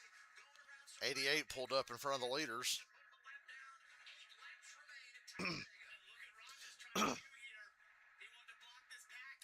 Oh, Jesse made a mistake. Oh, I was hoping the 00 would just push the 88.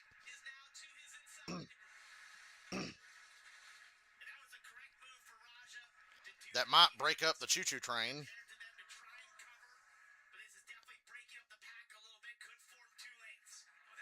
Yeah. 88 fucked the 2 hard here. Now there's cars spread out everywhere. Yeah, they're 3 wide, 2 wide again. Now you don't know where the run's going to come from. Good job, Raja. And he did that as clean and as respectful as he could. He really didn't cause any problems. He just made people snake around him and have to make moves. And now we're racing again for the moment. 7 to go.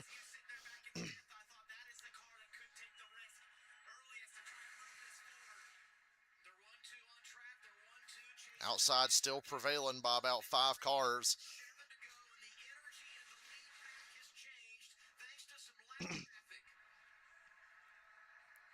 I wish the 88 was in a position to push a teammate, but he's really not. He's 6th on the outside line, 1 lap down.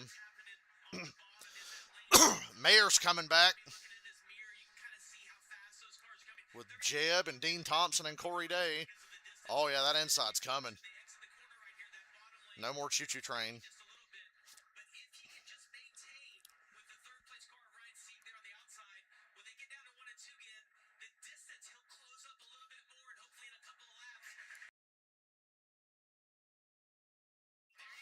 Oh, you better get down there, Jesse. Oh, you better go up, Jesse. 00 got to his outside. They put the 2-3 wide in the middle with no help. They finally got him. Jesse went high, Jeb went low, and Jesse Love has faded back to about 12th. Sheldon Creed's leading. And Sam Mayer's back in the top 5 after getting turned by Redslaff and saving it. Under green, they didn't get a yellow. He stayed tacked on to the end of the group, and he's 5th. I wonder if it became harder to defend because Jesse Love has bad tires. He flat spotted the tires, basically, under green flag stops, and said he could feel a difference in how the car was handling.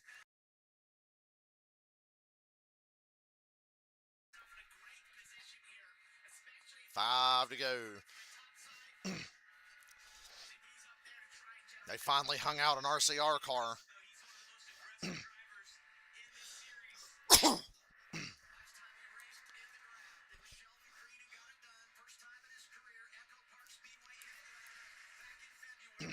Oh, Jeb. What a block on Sieg. That opens the door for Corey Day on the inside. Corey Day's going to get a shot at the lead here. If Mayer could get there. Nope, he couldn't get to him in time. The Creed cleared him. 4 to go. Creed got way too far out front there. Creed got way too far out front. But it's going to settle back in. The 17's run kind of died out before he could go anywhere with it.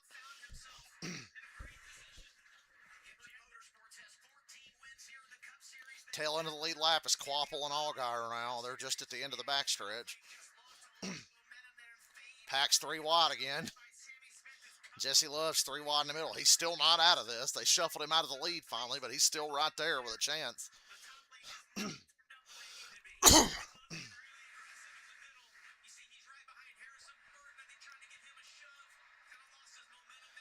Remember, there's a couple of fast lap cars sprinkled in this lead pack, the 88 and the 54. And the 18. Hell, the 18's on the inside. 3 to go here. Sammy Smith's won here before. Big run. Is he going to get any help? Not in enough time. Creed's able to cover. Big shove on the outside. I thought that was going to turn the 8.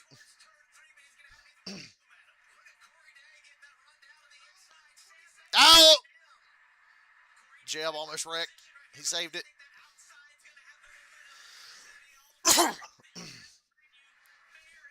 God damn. Oh, whoa, the 17 made contact with 00. What a save. 3 wide for the lead. 2 to go. Sam Mayer takes the lead.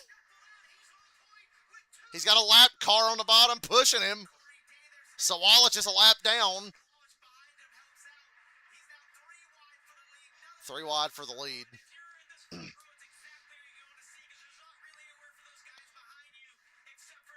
Mayer, Corey Day, Sheldon Creed. Lap cars ahead. Oh, Austin Green almost got turned. He saved it. Oh, a lot of great driving today. A lot of good saves.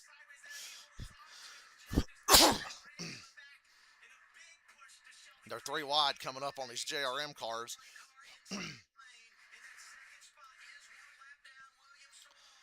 Looks like Dale Jr. and Austin Hill aren't going to get the cautions they need. Big push on the top. Jeb to Sheldon Creed here coming to the Watt. 1 lap to go.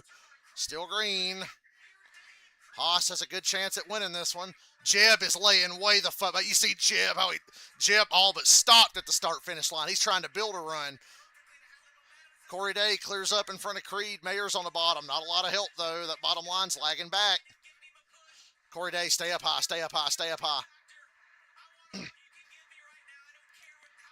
Oh, hell. And William Sawalich, a lap down, just spun to 41. William Sawalich is a lap down, wrecking the leaders.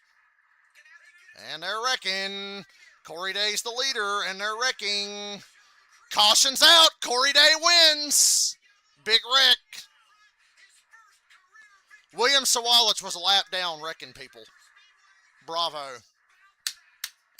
Way to go. Corey Day wins. That is ridiculous, though, for a lap car to be up in the lead pack causing wrecks.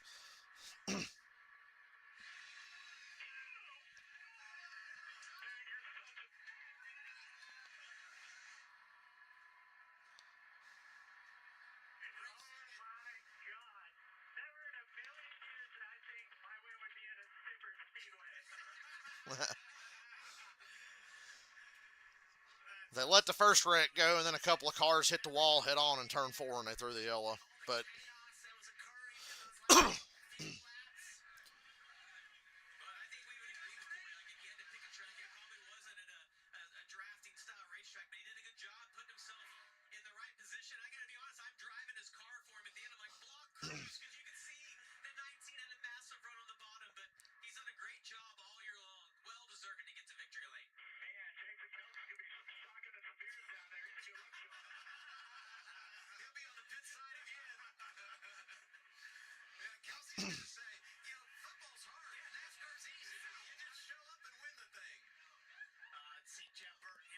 Why the fuck was William Sawalich running with the lead pack with 1 to go? And you see the frustration for Sam Mayer right there at the front. Got turned on the final lap down the backstretch.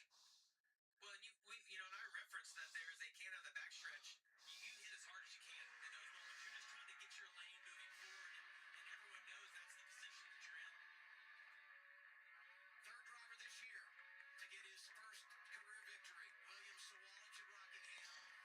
Shelby Creed at Echo Park Speedway in Atlanta. And ironically, Creed was second today to Corey Day. And for Creed, second is good enough 2 weeks in a row to take home the $100,000 in the Dash for Cash. Jeremy Clements finishes inside the top 5. Thompson was 6th. Man, I wanted to give William Sawalich all the credit in the world for winning Rockingham, but what a dumb fuck. You're a lap down and you're fucking around with the leaders with 1 to go. Did he not realize he was a lap down or something? What a shitbag. But Corey Day, we knew Corey Day was going to win sooner or later. He was knocking on the door. Could have won 3 or 4 times this year. Sixth driver to earn their first career victory driving for Hendrick Motorsports. The last to do it for Mr. H, Kyle Busch, over 20 years ago in Richmond. That is cool, and I think, the point of him referencing, I wouldn't think it'd be a super speedway, was he's been so fast at the mile and a half, the short tracks for sure. Maybe that aligns more of his sprint car background a little bit, but this is so foreign. But he took to it like a duck to water in terms of being able to figure it out and make all the right moves. He's driving that HendrickCars.com Chevy. You think he'll trash talk Larson? Because, Larson hasn't been the best in the draft. He's like, come on, man. It's not that hard. That's right. You just never know when it's going to happen. They've done such a good job of being consistent top 5 runs so many times this year. We got to go back and revisit what happened on the final lap because there was a lot of contact, pushing and shoving, as there always is final lap in the draft. Yeah, William Sawalich, a lap down, is going to go up and win the race.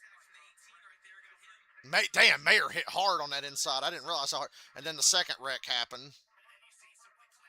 And a couple cars head on the outside wall and caution. Then Brent Cruz got robbed again. Situation of Sam Mayer, Sawalich had just moved to the top. Sam was doing everything he could to cover because he knew that you either do or you don't, right? In that moment, you have to cover that if you're going to stay there. But you look for how far back Sawalich came. He had had a steam. He had to make a decision here. And running the back of Sam probably wasn't going to be the best move. Sam just tried to cover too late, gets spun around, and this really jumbles up the pack. And you see Jeb getting the wall there, which then upsets the 39 of Sieg. And they all start turning to each other. Harrison Burton with a hard hit in the outside wall was having a great day for him. Corey Day from the third row all the way down to the bottom to get back in front of Brent Cruz, who I don't know if he'd given enough love to him, didn't really talk about him all day long, but again, top 5 finish for the 19. And I'll tell you what, key to success, stay quiet all day in the draft, finish top 5. That'll work out. And that's 3 top 5s in a row for Brent Cruz. Gosh, it looked to me like Creed, Burton are all in such good positions here, and then just chaos as it breaks out. You stay on Sam Mayer right here. It's a massive hit on that inside wall. You see, misses that first, and then the dirt and all those pushes. We didn't see this all day. The reason being is we've had such a clean race, but when you get down this final lap, you take every run and you don't check up, and you just hope it works. And if you're in front of those runs, you take every block and hope it works out because you just know if you don't, you're not even going to be a factor. And if you do get the magical push or take the magical run, it can lead to being I want to know why William Sawalich was in the lead pack pushing like he was going to go win the fucking race. Harrison Burton, the back tires come off the ground. That's a Some hard hits there. Burton, Sieg. Both Burtons and Sieg and Sam Mayer. And then, damn, Jeb hit again. They had to throw a caution for that. I'm not mad. I'm mad at fucking... I see my leaderboard stopped updating like an hour ago. Let me refresh it and give you the actual results. So now we won't even be able to, like... There we go. There's the actual result. My leaderboard stopped updating again, and I didn't notice, and nobody told me. Did J.J. Yaley finish 11th? Is that right?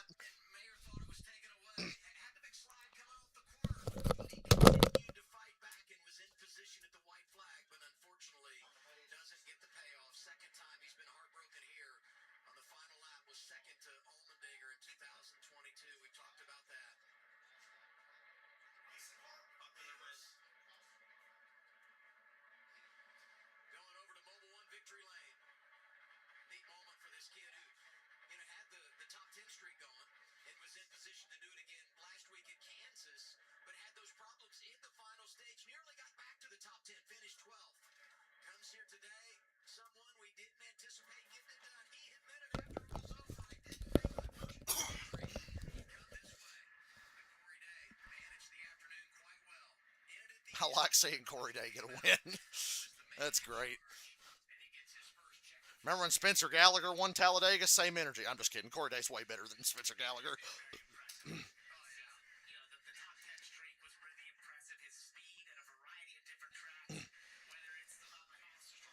Championship contender Corey Day. This is a big points day because Allgaier got fucked. Austin Hill got fucked. A lot of guys high in the points with him got screwed, and he won the race. I love this new Talladega Victor Lane. They've had it for a few years now. I like it a lot.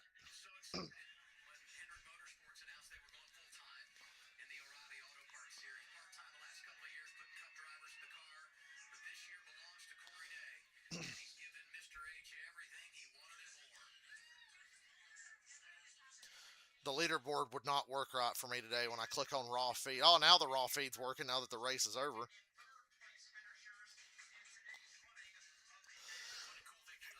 There's your unofficial result. We'll say unofficial because they did have to throw a caution on the white flag lap. Don't fall off the car like Zilich.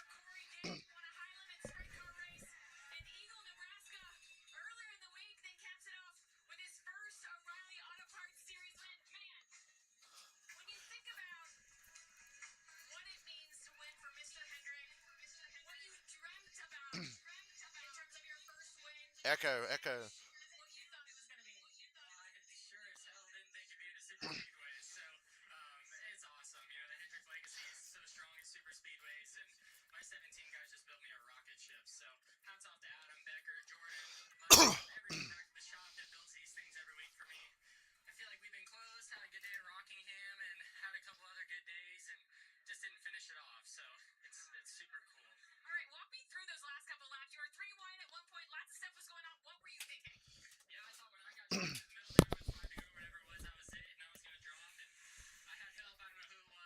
And then William Sawalich is running with the leaders. Like, what the fuck? One lap down, running with the leaders.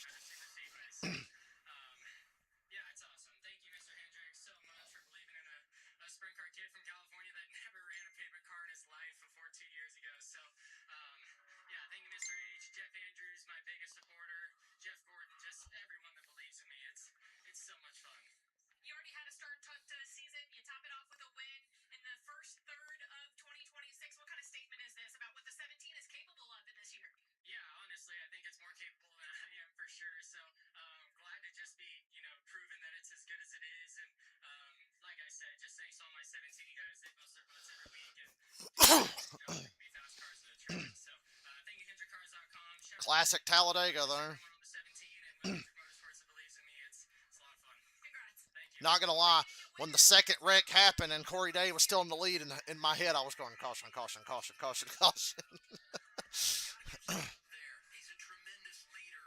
There's Greg Ives.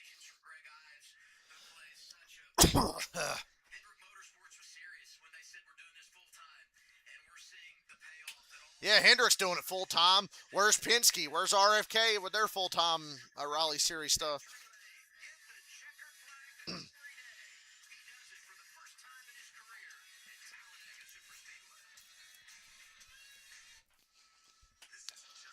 Well, I suppose I'm going to go ahead and hit the road. I don't foresee any post-race drama. Although if I was Sam Mayer's guys, I'd be saying, hey, just so you know, you got wrecked by a lapped car there at the end. So them's the breaks. I'll see y'all tomorrow. I hope. Please come back tomorrow.